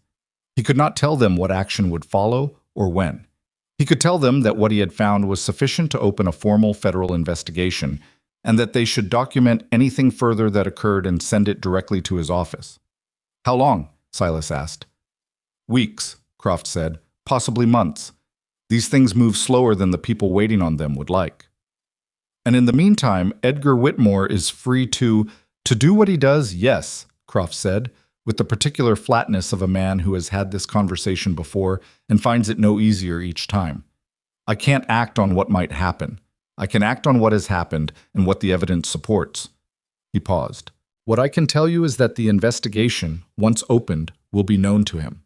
And a man who knows he's under federal scrutiny tends to be more careful. Or more desperate, Lydia said. Croft looked at her. That's also possible, he said, and rode south toward the Cheyenne Road. She watched him go from the porch. Silas came and stood beside her. More careful or more desperate, he said. I know, she said. Which do you think? She thought about it honestly. She thought about what she knew of Edgar Whitmore from 11 months of watching him operate. The patience of the reputation campaign, the precision of the three-front strategy in winter, the barn-fire time to land a message. A man who had operated this way for 4 years without significant consequence. I think he'll be more careful in the open and more desperate underneath, she said. He'll go quiet on the things that can be seen and push harder on the things that can't. Silas was quiet for a moment. We need to be ready for what we can't see coming. We always did, she said. The weeks that followed had a strange quality. The tension of waiting combined with a surface calm that felt wrong in the way that weather feels wrong before something changes. The harassment stopped. No cut fence, no missing cattle, no riders on the ridge. It was the absence of the expected that made the period more unsettling rather than less. Danny said so directly one afternoon in early August, which was the kind of thing Danny said because 17 years old has not yet learned to keep that kind of observation to itself.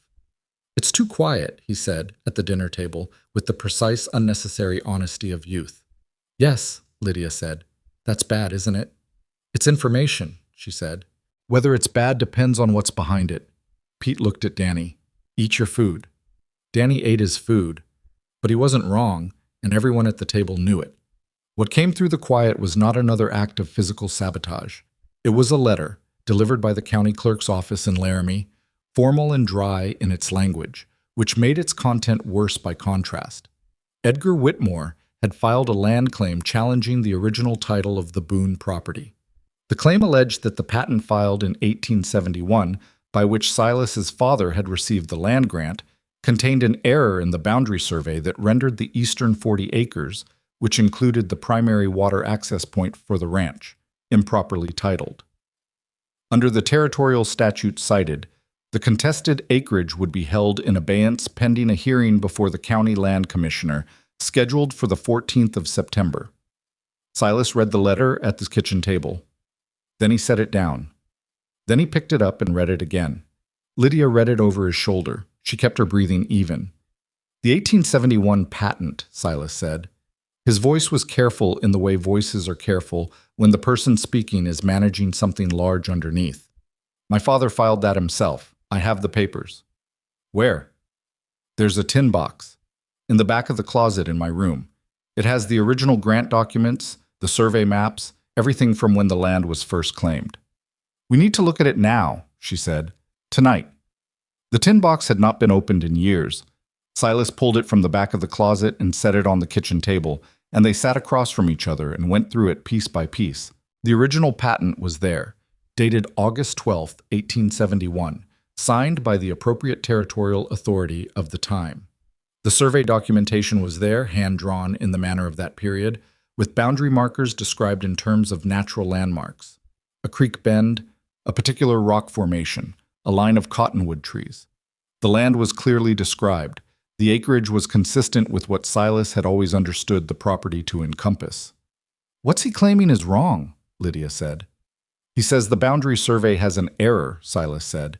"The eastern 40 acres. He's claiming the survey marker was placed incorrectly and that those acres were never legally part of the grant." Lydia looked at the survey map. She was not a surveyor and she knew it, but she had spent 11 months on this property and she had walked every inch of it, and she had a precise, practical sense of how the described landmarks corresponded to what she knew. She traced the boundary line with her finger. "The creek bend mentioned here," she said. "Which bend?" "There are two," Silas said slowly. "The upper one and the lower one. They're about 100 yards apart." She looked at him. "If someone argued the marker referenced the lower bend instead of the upper," she said, "the eastern boundary shifts."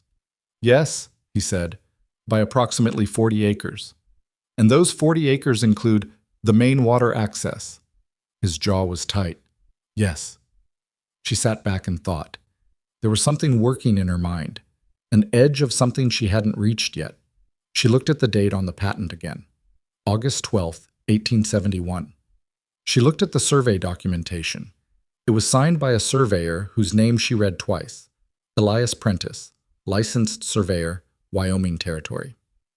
"Silas," she said, "were there any other documents filed when your father claimed this land? Correspondence? Anything from the Territorial Land Office?"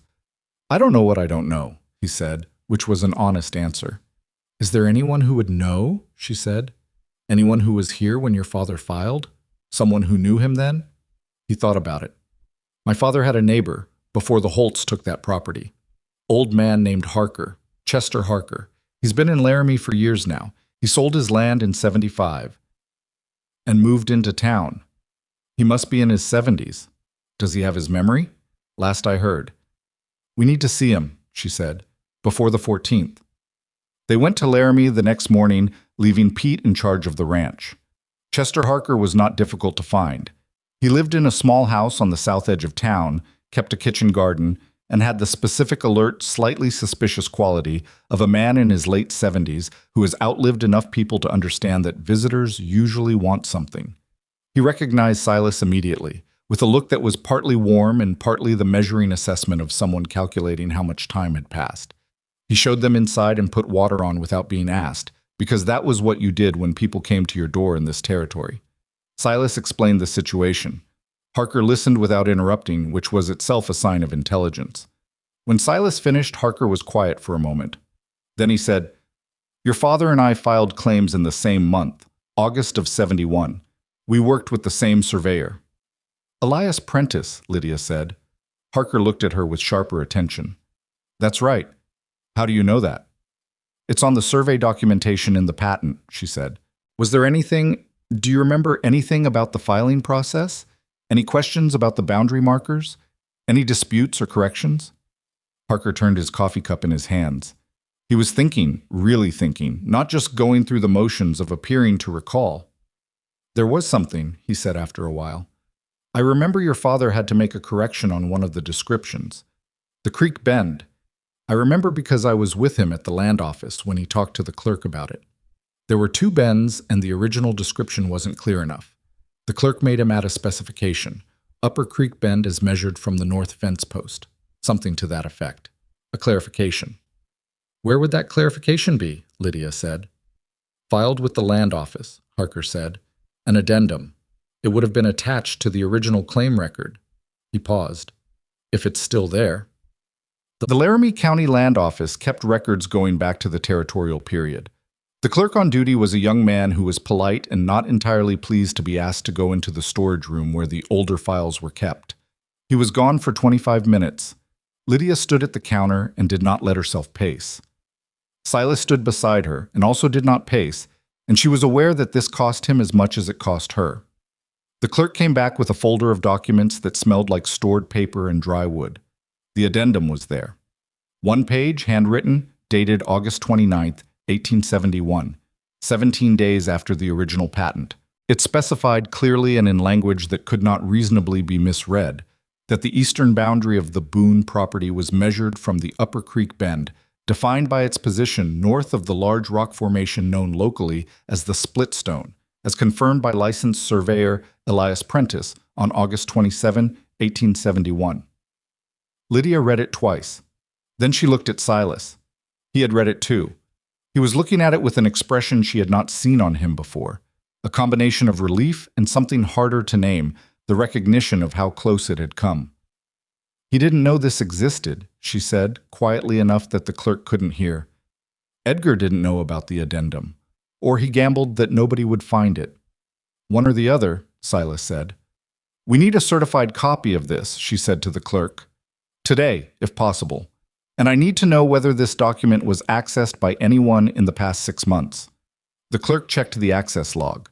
The original patent folder had been requested and reviewed by a Mr. Howard Galt in March. Howard Galt, the man who managed Edgar Whitmore's property transactions. The man Lydia had visited in April, who had been carefully neutral and quietly informative. Galt had seen the patent in March. The addendum was filed with the land office separately from the main folder. It had its own separate reference, easy to miss if you were looking only at the main patent documents. He had missed it, or decided to proceed as though it didn't exist, which was worse. They had the certified copy in hand by noon. On the ride back to the ranch, Silas said, "We have everything." "We have the addendum," she said. "That defeats the land claim. But we need to put it together with everything else in a way that makes clear this wasn't a mistaken filing. It was deliberate. Galt knew or should have known about the addendum. He filed the claim anyway." "You think Galt will be held responsible?" "I think Galt is going to have to make a decision very quickly about whether he wants to be Edgar Whitmore's liability or his own man," she said. "And I think if we give him the opportunity to make that choice with enough pressure on one side, he'll make the useful one." Silas glanced at her. "When did you become a strategist?" "I've always been one," she said. "I just used to use it for fabric orders." It surprised a short laugh out of him, which was still a rare enough occurrence that she noticed it. He looked back at the road. The afternoon light was coming sideways through the dust, and the grass was full summer gold on both sides. She wrote to Deputy Marshal Croft that evening, enclosing a copy of the addendum and a full description of the access log showing Galt's visit in March. She sent the same information to the county land commissioner who would be presiding over the September 14th hearing, because the commissioner needed to understand what he was walking into. She also wrote a separate letter, which she did not show Silas until it was finished. She showed it to him then, without explanation, and watched him read it. It was addressed to Howard Galt. It was not threatening, it was factual. It described precisely what the record showed, that Galt had accessed the land patent in March, that a formal land claim had been filed in August, using information from that patent while omitting the existence of a clarifying addendum, and that a federal investigation was currently underway into a pattern of conduct that the land claim would now become part of. It stated that if Galt had any information relevant to the investigation, the appropriate time to bring it forward was before the September 14th hearing, since what came out at the hearing would be a matter of public record. Silas finished reading. He set the letter down. "You're giving him a door," he said. "I'm showing him a door," she said. "He has to decide whether to use it. He might go straight to Edgar with this." "Yes," she said. "He might. In which case, Edgar knows exactly what we have and has 3 weeks to prepare, which he'll use to try to discredit us further." She paused. "But I don't think Galt goes to Edgar. I think Galt is a man who got involved in something that has gotten significantly larger than he expected, and I think when he reads this letter, he will spend a sleepless night calculating what serves his own survival." "And what does his survival require?" "Not being the man who filed a fraudulent land claim to help Edgar Whitmore steal a rancher's water access while a federal investigation is open," she said. "That's the answer a self-interested man arrives at if you give him the facts clearly enough." Silas looked at the letter again. "Send it," he said. September 14th arrived the way important days tend to arrive, faster than expected and carrying more weight than the calendar date alone could explain. The county land commissioner's office was in a building on Laramie's main street that served multiple civic functions and smelled accordingly, of wood and paper and the particular institutional dryness of official business. The hearing room held about 30 people at capacity. By 9 in the morning, it held 43, because word had moved through the surrounding ranches in the way that word moves in communities where Edgar Whitmore's name is attached to anything, with the specific mixture of apprehension and fascinated attention of people who have been watching something build for a long time. The Reardons were there. Mrs. Fenn was there, seated in the second row with the expression of a woman who has arranged her schedule specifically to witness something. George Holt was in the back, standing near the wall, which Lydia noticed and decided not to interpret one way or the other. Edgar Whitmore sat at the claimant's table with two men she didn't recognize, lawyers, by their appearance, brought from somewhere with more resources than Laramie. He looked exactly as he had on the train platform 14 months ago. The same posture, the same expensive clothes, the same expression of a man who has arrived at a place expecting it to arrange itself according to his convenience. He looked at Lydia when she came in. Something moved through his expression. The same thing she had seen at the train station when she'd started to understand this was not going to go the way he'd planned.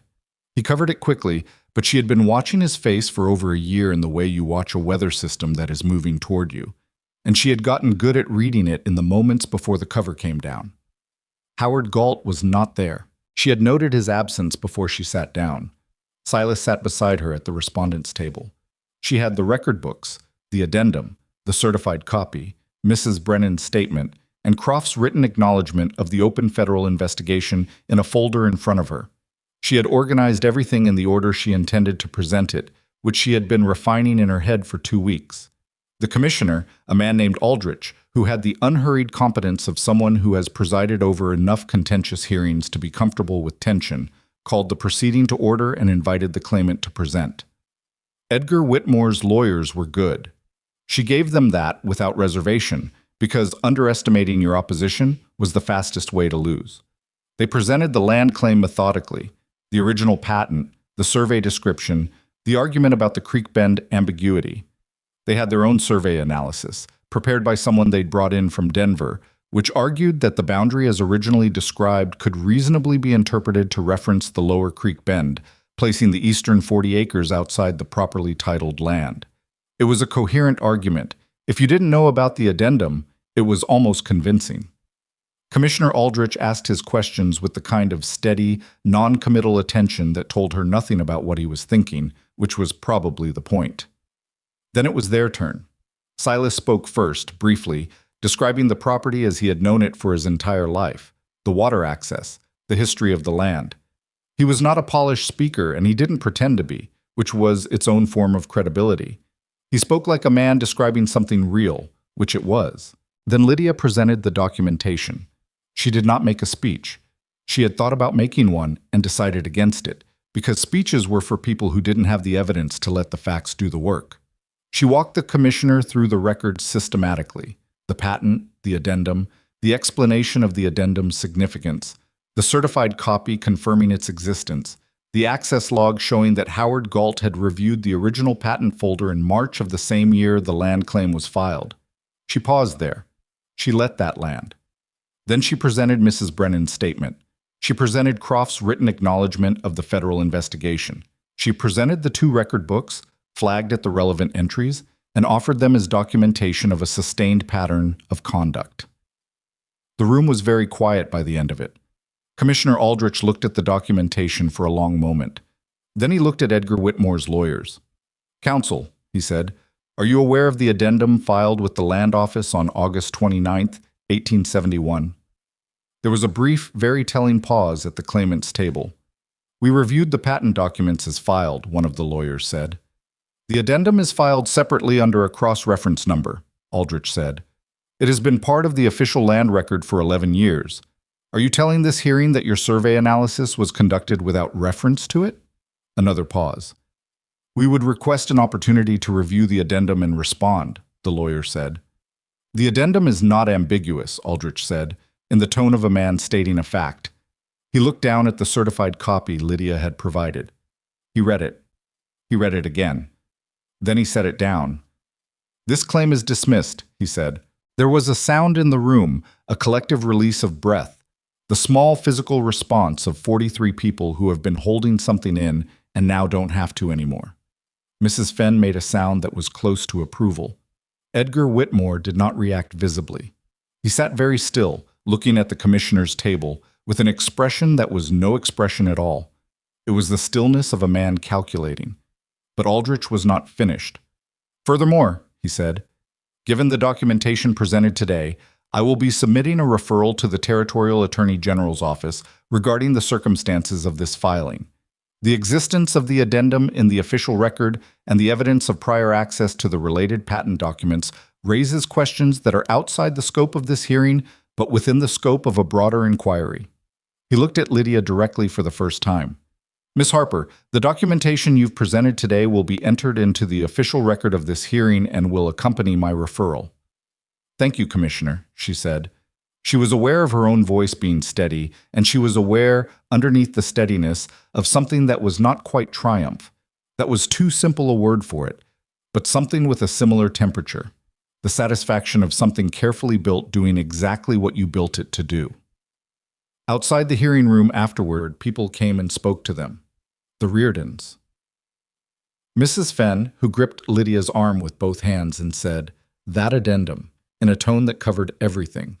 Several people Lydia recognized from the May gathering, who had traveled into town specifically for this. George Holt came through the crowd. He had the look of a man who has made a decision and is living with the discomfort of having made it later than he should have. "Silas," he said. He put out his hand. Silas looked at it for a moment and then shook it, which was its own kind of generosity. "George," he said. "I'm sorry I didn't stand with you sooner," Holt said. "I had my reasons, but they weren't good enough." "You're here now," Silas said. Holt looked at Lydia. "You put this whole thing together," he said. "I kept records," she said. "That's all." "That's not all," he said. Edgar Whitmore left the building without speaking to anyone, flanked by his lawyers. Lydia watched him go from across the street, where she had stepped to get out of the flow of the crowd. He moved with the specific deliberateness of a man who is performing composure because the alternative is visible collapse. She had thought about this moment. She had thought about what she would feel when it came, if it came. She had expected something cleaner than what she actually felt, which was complicated in the way that real things are always more complicated than the version you rehearse. She had not wanted to destroy him. That distinction mattered to her, and she had examined it closely enough to be sure of it. She had wanted to stop him. That was different. Silas found her standing there. He stood beside her, not touching her, looking at the street where Whitmore's wagon was pulling away. "It's not finished," he said. "The federal investigation, the Attorney General referral. That's months more." "I know," she said.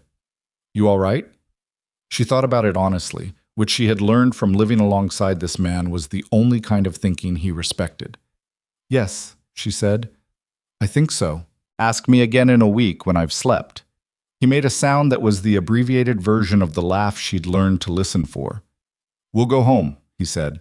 They drove back to the ranch in the wagon, the same wagon from a different angle than the first time she'd been in it. She had been a passenger then, moving towards something unknown, holding herself together with the specific effort of someone who does not let themselves fall apart in front of strangers. Now she drove, which she had learned to do in the spring when Pete's arm had briefly given him trouble again. The reins sat in her hands with the ease of something practiced. The late afternoon light was long and golden on the Wyoming grass, and the road home was exactly the road she knew it to be. And when the ranch came into view with Pete and Danny visible near the barn, she felt something settle in her chest that did not feel like the end of anything. It felt like the end of a particular kind of emergency, which was not the same thing. Silas was watching her from the corner of his eye, the way he always did when he was thinking about something he hadn't said yet. "There's something I need to ask you," he said. "I know," she said. "You said wait until it was settled." "It's not completely settled," she said. "The investigation, the claim is dismissed," he said. "The ranch is ours. The rest is legal process that will happen whether we're involved or not." He paused. "I'm asking now." She looked at the road ahead, at the familiar shape of the ranch in the late light, at the land she had learned from the ground up. Literally, on her hands and knees in the dirt of the South Pen at 2 in the morning, in the freezing snow on the north fence line, in the ash of a July morning after a fire. She thought about the woman who had stood on that train platform with her bag at her feet and her hands shaking inside her gloves and absolutely nowhere to go. "Yes," she said. She didn't elaborate. She didn't need to. They drove the rest of the way to the ranch in the kind of silence that is not the absence of words, but the presence of something that doesn't require them. While the Wyoming evening came in from the east, and the first stars appeared above the ridge, and the land went on in every direction without apology, exactly as it always had. Danny saw their faces when they climbed down from the wagon and said, with the unerring instinct of 17 for the obvious, something happened. "The claim was dismissed," Silas said. "That's good," Danny said, "but that's not what I mean." Pete looked at him. "Go check on the water tank." "The water tank doesn't need—" "Go check on it anyway," Pete said. Danny went to check on the water tank, and Pete moved back toward the barn without looking at either of them. And Lydia stood in the yard in the last of the evening light and felt, for the first time in 14 months, something that was not the next problem already forming on the horizon, but simply this: the ground under her feet, the sky overhead, and where she had chosen to be. They were married on a Saturday in October, 3 weeks after the hearing, in the yard of the ranch because neither of them wanted a church, and neither of them wanted a fuss. And the yard was where everything that mattered between them had actually happened. Mrs. Fenn organized it anyway, which meant it was more than they'd asked for and less than she'd originally planned, which was probably the right outcome for everyone. There were 2 tables of food, a small gathering of people who had earned their place there through the months of what had come before, and a justice of the peace from Laramie, who arrived on horseback and performed the ceremony with the practical brevity of a man who had done this enough times to understand that the words were not the point. Danny cried, which he denied immediately, and which Pete confirmed with a silence that said everything. Thomas Reardon shook Silas's hand and told Lydia she had the best legal mind he'd encountered outside of a courthouse, which she took as the compliment it was meant to be, rather than the slightly backhanded thing it also was. The ceremony itself lasted 11 minutes. Lydia had not worn a white dress because she did not own one and had no particular feeling about the symbolism. She wore the best dress she had, which was a deep blue wool she had made herself during the winter months when the evenings were long and her hands needed something to do. Silas had put on a clean shirt and his best jacket and looked uncomfortable in both of them, which was honest and therefore more moving than if he'd looked at ease. He said his vows looking directly at her, with the same focused, unhurried attention he gave everything that actually mattered to him. She said hers back the same way. There was nothing elaborate about any of it. It fit them exactly. Afterward, Mrs. Fenn pressed Lydia's hand and said quietly, "He's a good man. Better with you than without." Lydia said, "I know," which was true and had been true for a while.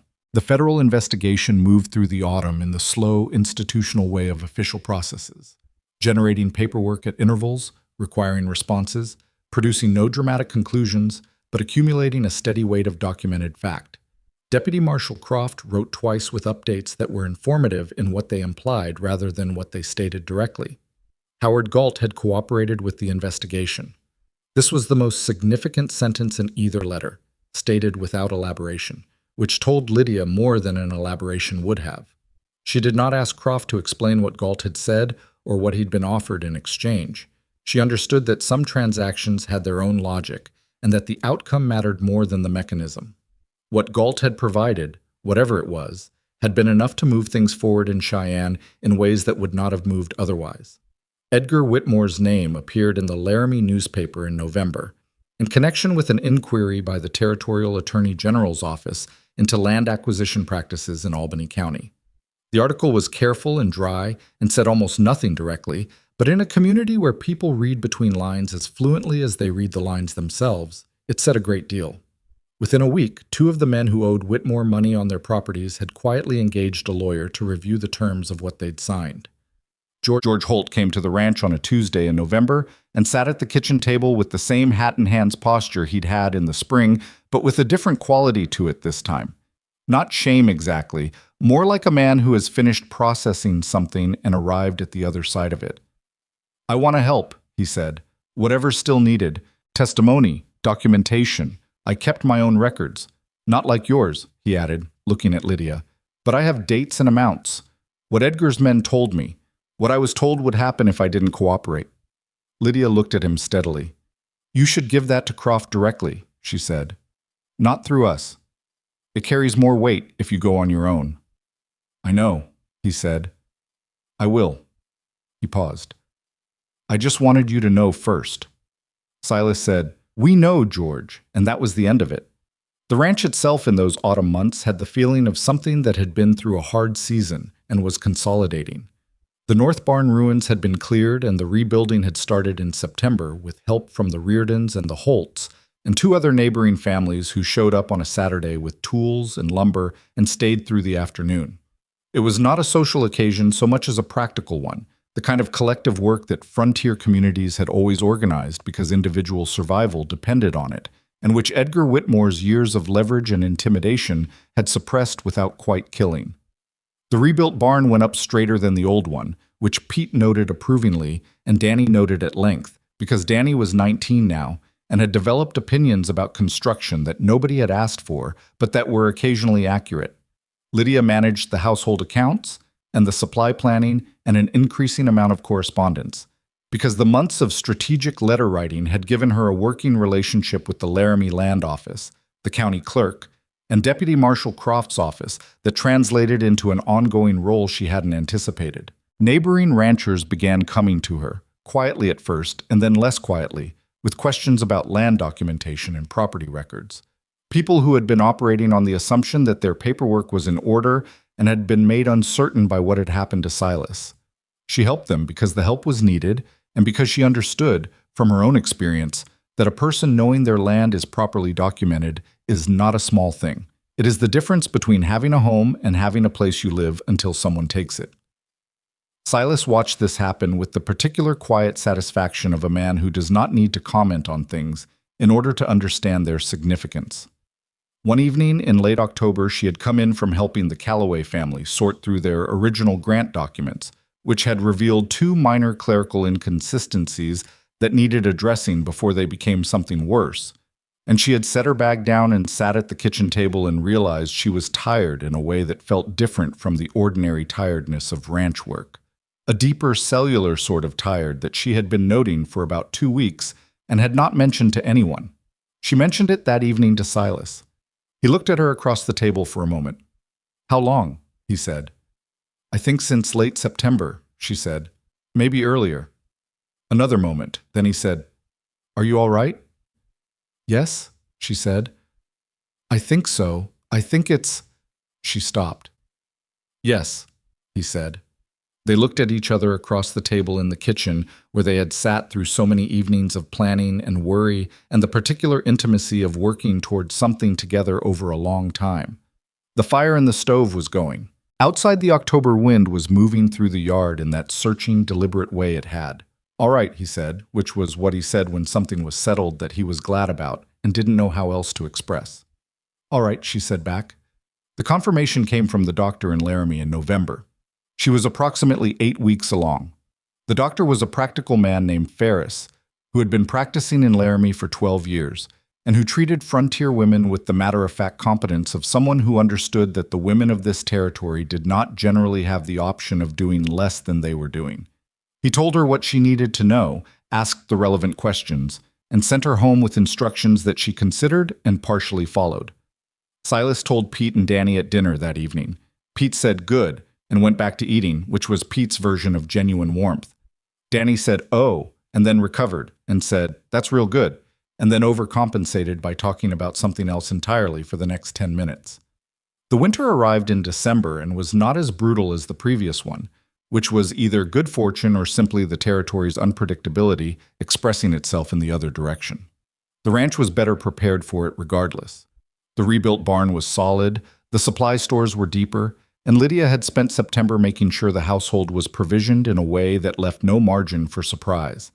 The federal investigation concluded in January. The letter from the Territorial Attorney General's office was formal and dense, and took Lydia 2 full readings to parse completely, but what it said, stripped to its core, was this. Edgar Whitmore had been found to have engaged in fraudulent land acquisition practices in connection with 6 properties in Albany County, in addition to coordinated harassment and interference with the legal operations of the Boone Ranch. The water rights claim had been voided. 3 of the 6 affected properties would be eligible for claim recovery proceedings.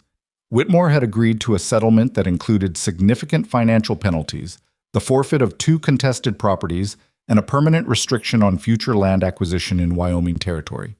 He was not going to prison. She had known that was unlikely from the beginning. These things rarely ended that way, because money protected men from the full consequence of what they did, and Whitmore had money even diminished. But the settlement stripped him of leverage. The properties he'd acquired through pressure were unwinding. The men who had owed him money were no longer afraid of him in the specific way they had been, because the mechanism of his power, the quiet threat, the social pressure, the isolation of anyone who resisted, had been pulled into the open and named publicly, and named things lose their power to frighten the way unnamed things do not. Howard Galt left Laramie in February. She heard about it through Mrs. Fenn. He had closed his office and relocated to Denver, apparently to establish a practice there. She thought about him occasionally, with the mild, complicated feeling you have about people who did a bad thing and then did a necessary thing and who you will not see again. She did not wish him well exactly. She did not wish him ill. She wished him, she decided, irrelevance. That seemed about right. It was March, the same month the ground was beginning its annual argument with the last of the winter, when Edgar Whitmore came to the ranch for the last time. She saw him from the kitchen window before he reached the gate. He came alone, which was itself different. She had never seen him arrive anywhere without men at his shoulders. He rode the same horse, but something in the way he sat it was different from every previous time she had watched him from this window. The particular certainty was gone. Not broken, exactly. Deflated. She went to the door. Silas was in the barn with Pete working on equipment. She could have gone and gotten him. She stood in the doorway instead. Edgar Whitmore pulled up and looked at her. He looked older than he had in September, which was only 6 months ago, but had apparently been a hard 6 months. There were lines in his face that had deepened, and his eyes had the specific quality of a man who has been doing a great deal of recalculating and has arrived at conclusions he doesn't like. "Mrs. Boone," he said. She had been Lydia Harper for 24 years and Lydia Boone for 5 months, and the name still had a slightly new quality to it, like a coat she was still breaking in. She noticed he had used it. "Mr. Whitmore," she said. He sat his horse for a moment. The March wind moved between them and did nothing to fill the silence. "I'm leaving Wyoming," he said. "I wanted you to know." She looked at him steadily. "Where are you going?" "South," he said. "New Mexico, possibly. I have some money still, not what I had." He said it without self-pity, which she gave him credit for. "The properties here are sold or surrendered. There's nothing left to stay for." "All right," she said. He looked at her with the expression of a man who has come with something more to say and is finding the saying of it harder than he expected. She waited because she had learned the value of waiting. "At the station," he said, "in Laramie, when you came." "I remember," she said. "I was wrong," he said, "about what I saw, about what I thought I was looking at." He wasn't comfortable saying it. The words came out with the slight resistance of something said against a person's natural grain. It wasn't about you particularly. I want you to know that.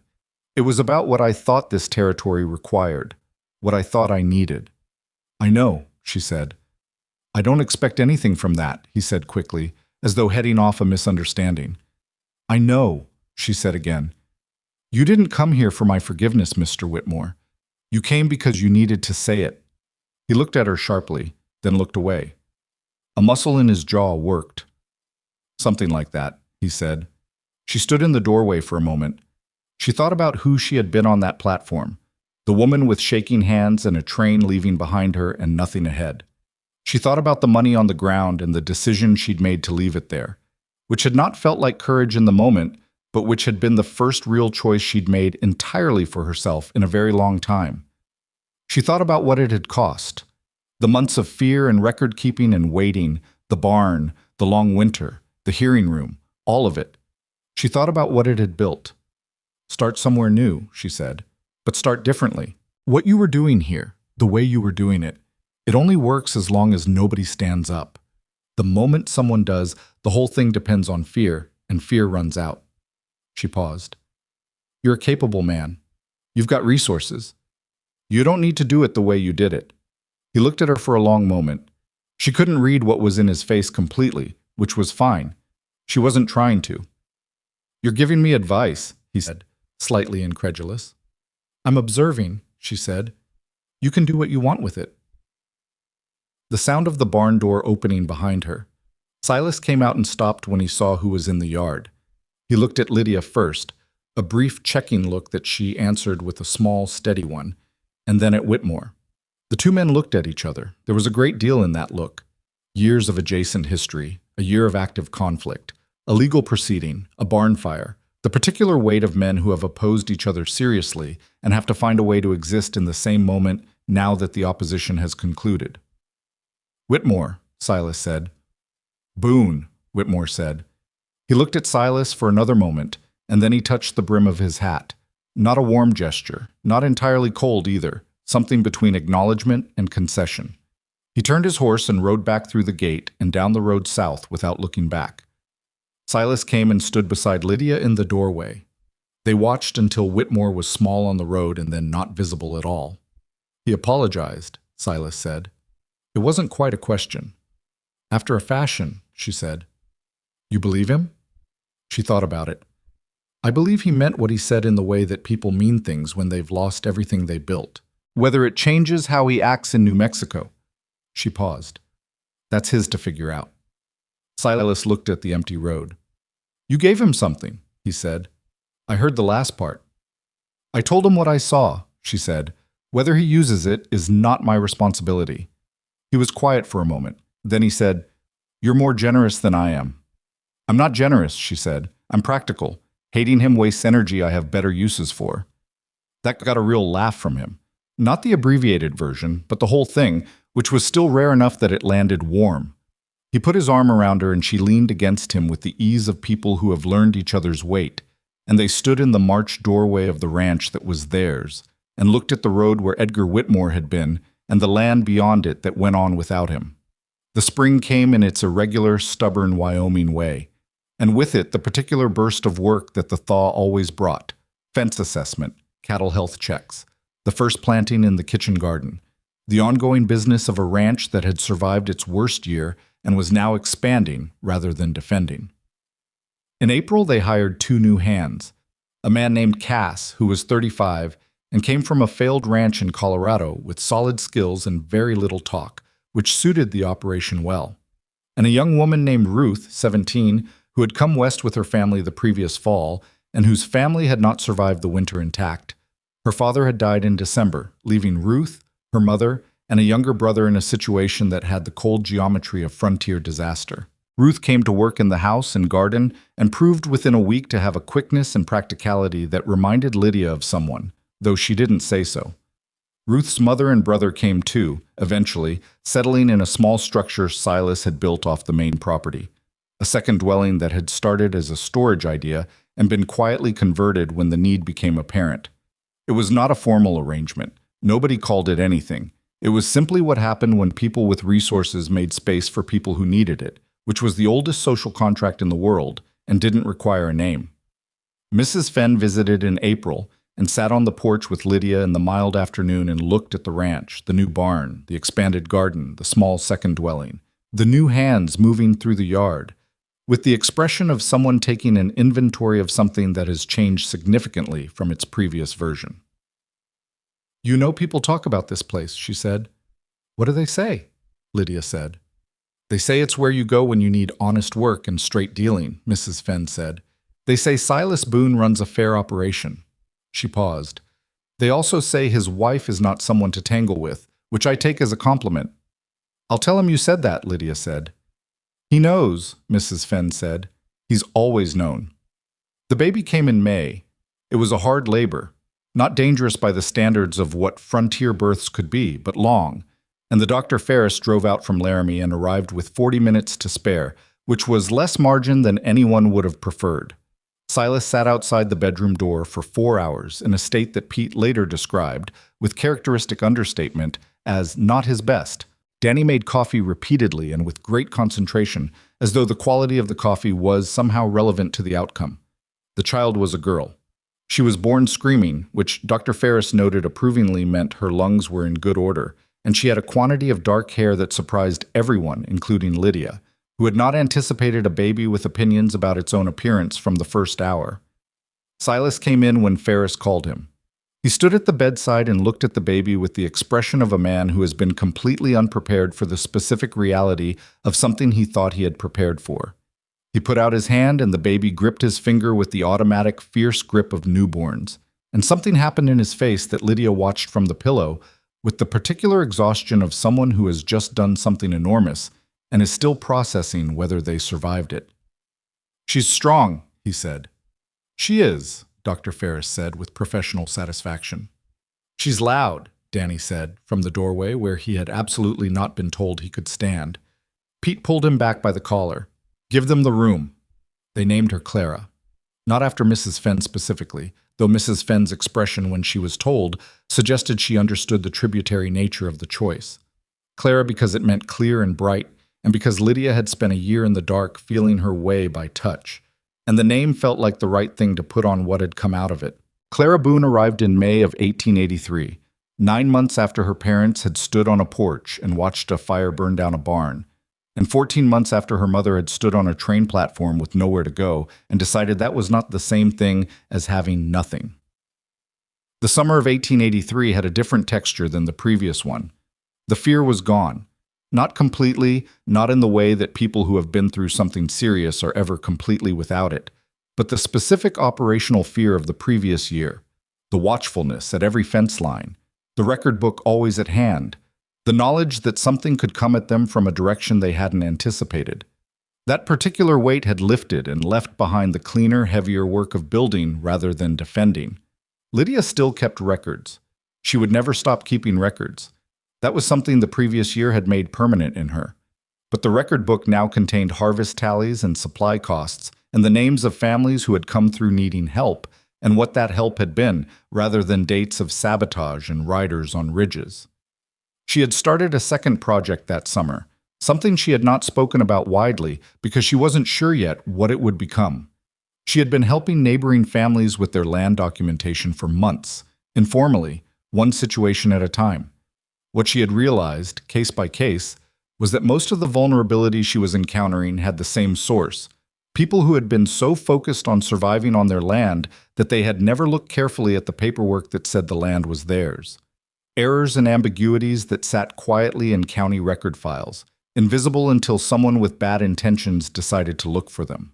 So began writing letters to the Territorial Land Office in Cheyenne, formal and specific, recommending a systematic review process that would allow property holders to verify the accuracy of their documentation against the official records.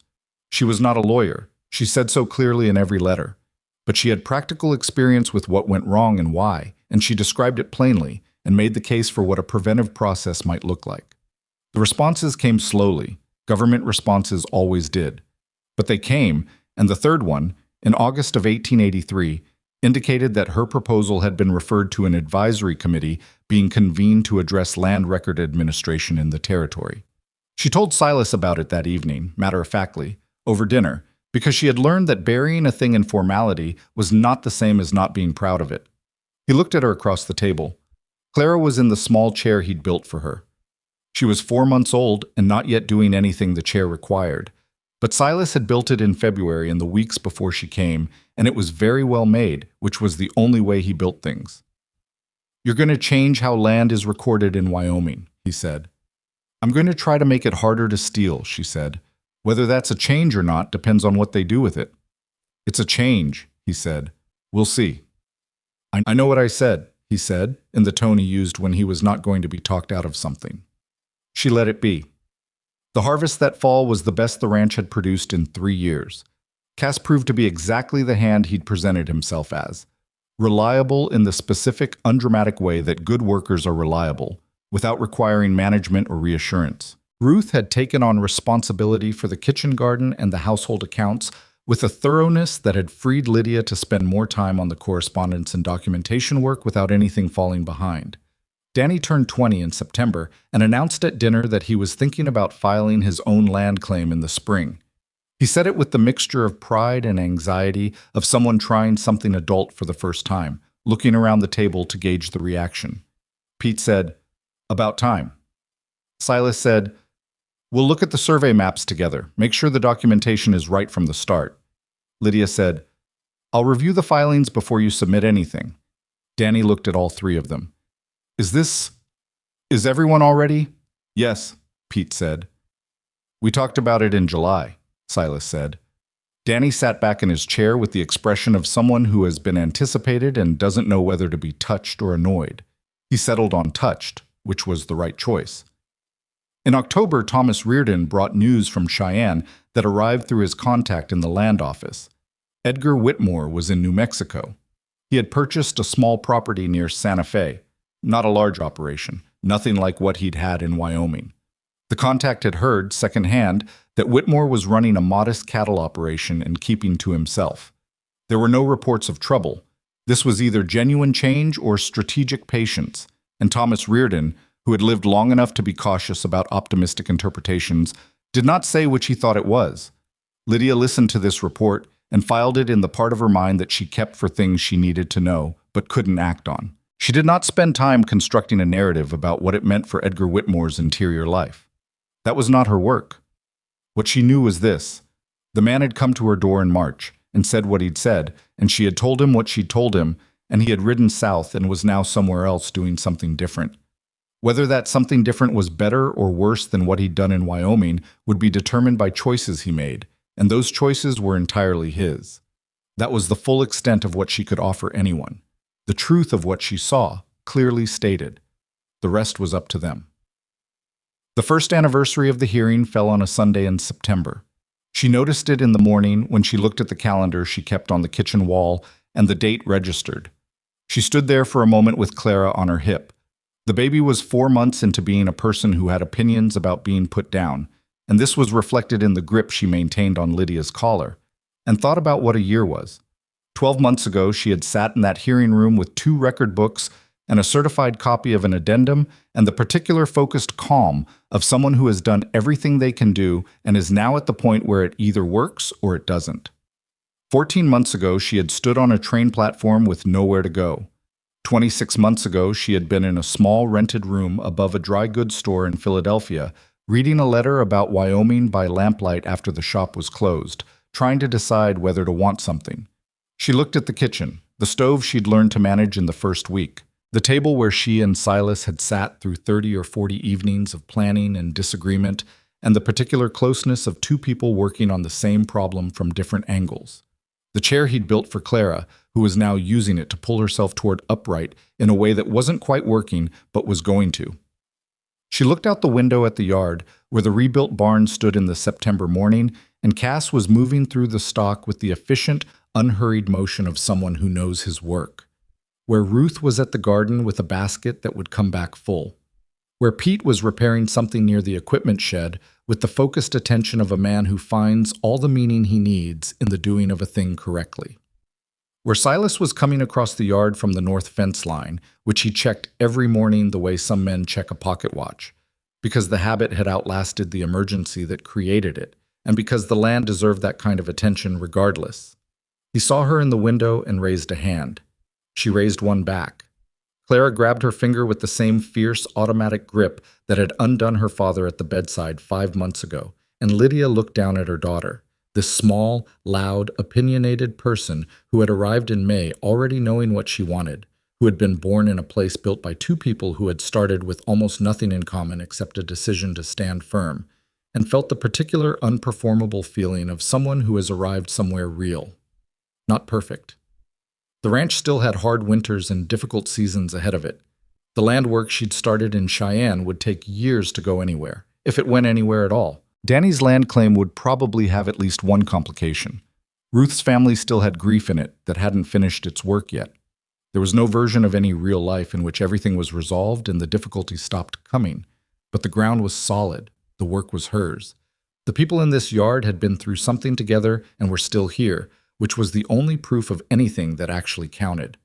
The woman who had stood on that platform, scared, alone, with shaking hands and too much pride to take the money, had not been wrong to leave it there.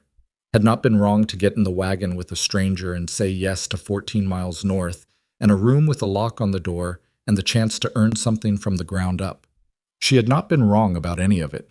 She had just been at the beginning of it, which felt, from inside it, like falling, and was actually something else entirely. Silas came in through the back door and washed his hands at the basin, and turned around and found her still standing at the window with Clara, looking at the yard. "What are you thinking about?" he said. "The platform," she said. "At the station." He dried his hands, came to stand beside her. They both looked out at the yard in the September morning, at the people and the structures and the land. "You left the money on the ground," he said. "I left the money on the ground," she said. He was quiet for a moment. "Best decision you ever made." "Second best," she said, and she was looking at him when she said it, which he understood, and which was enough.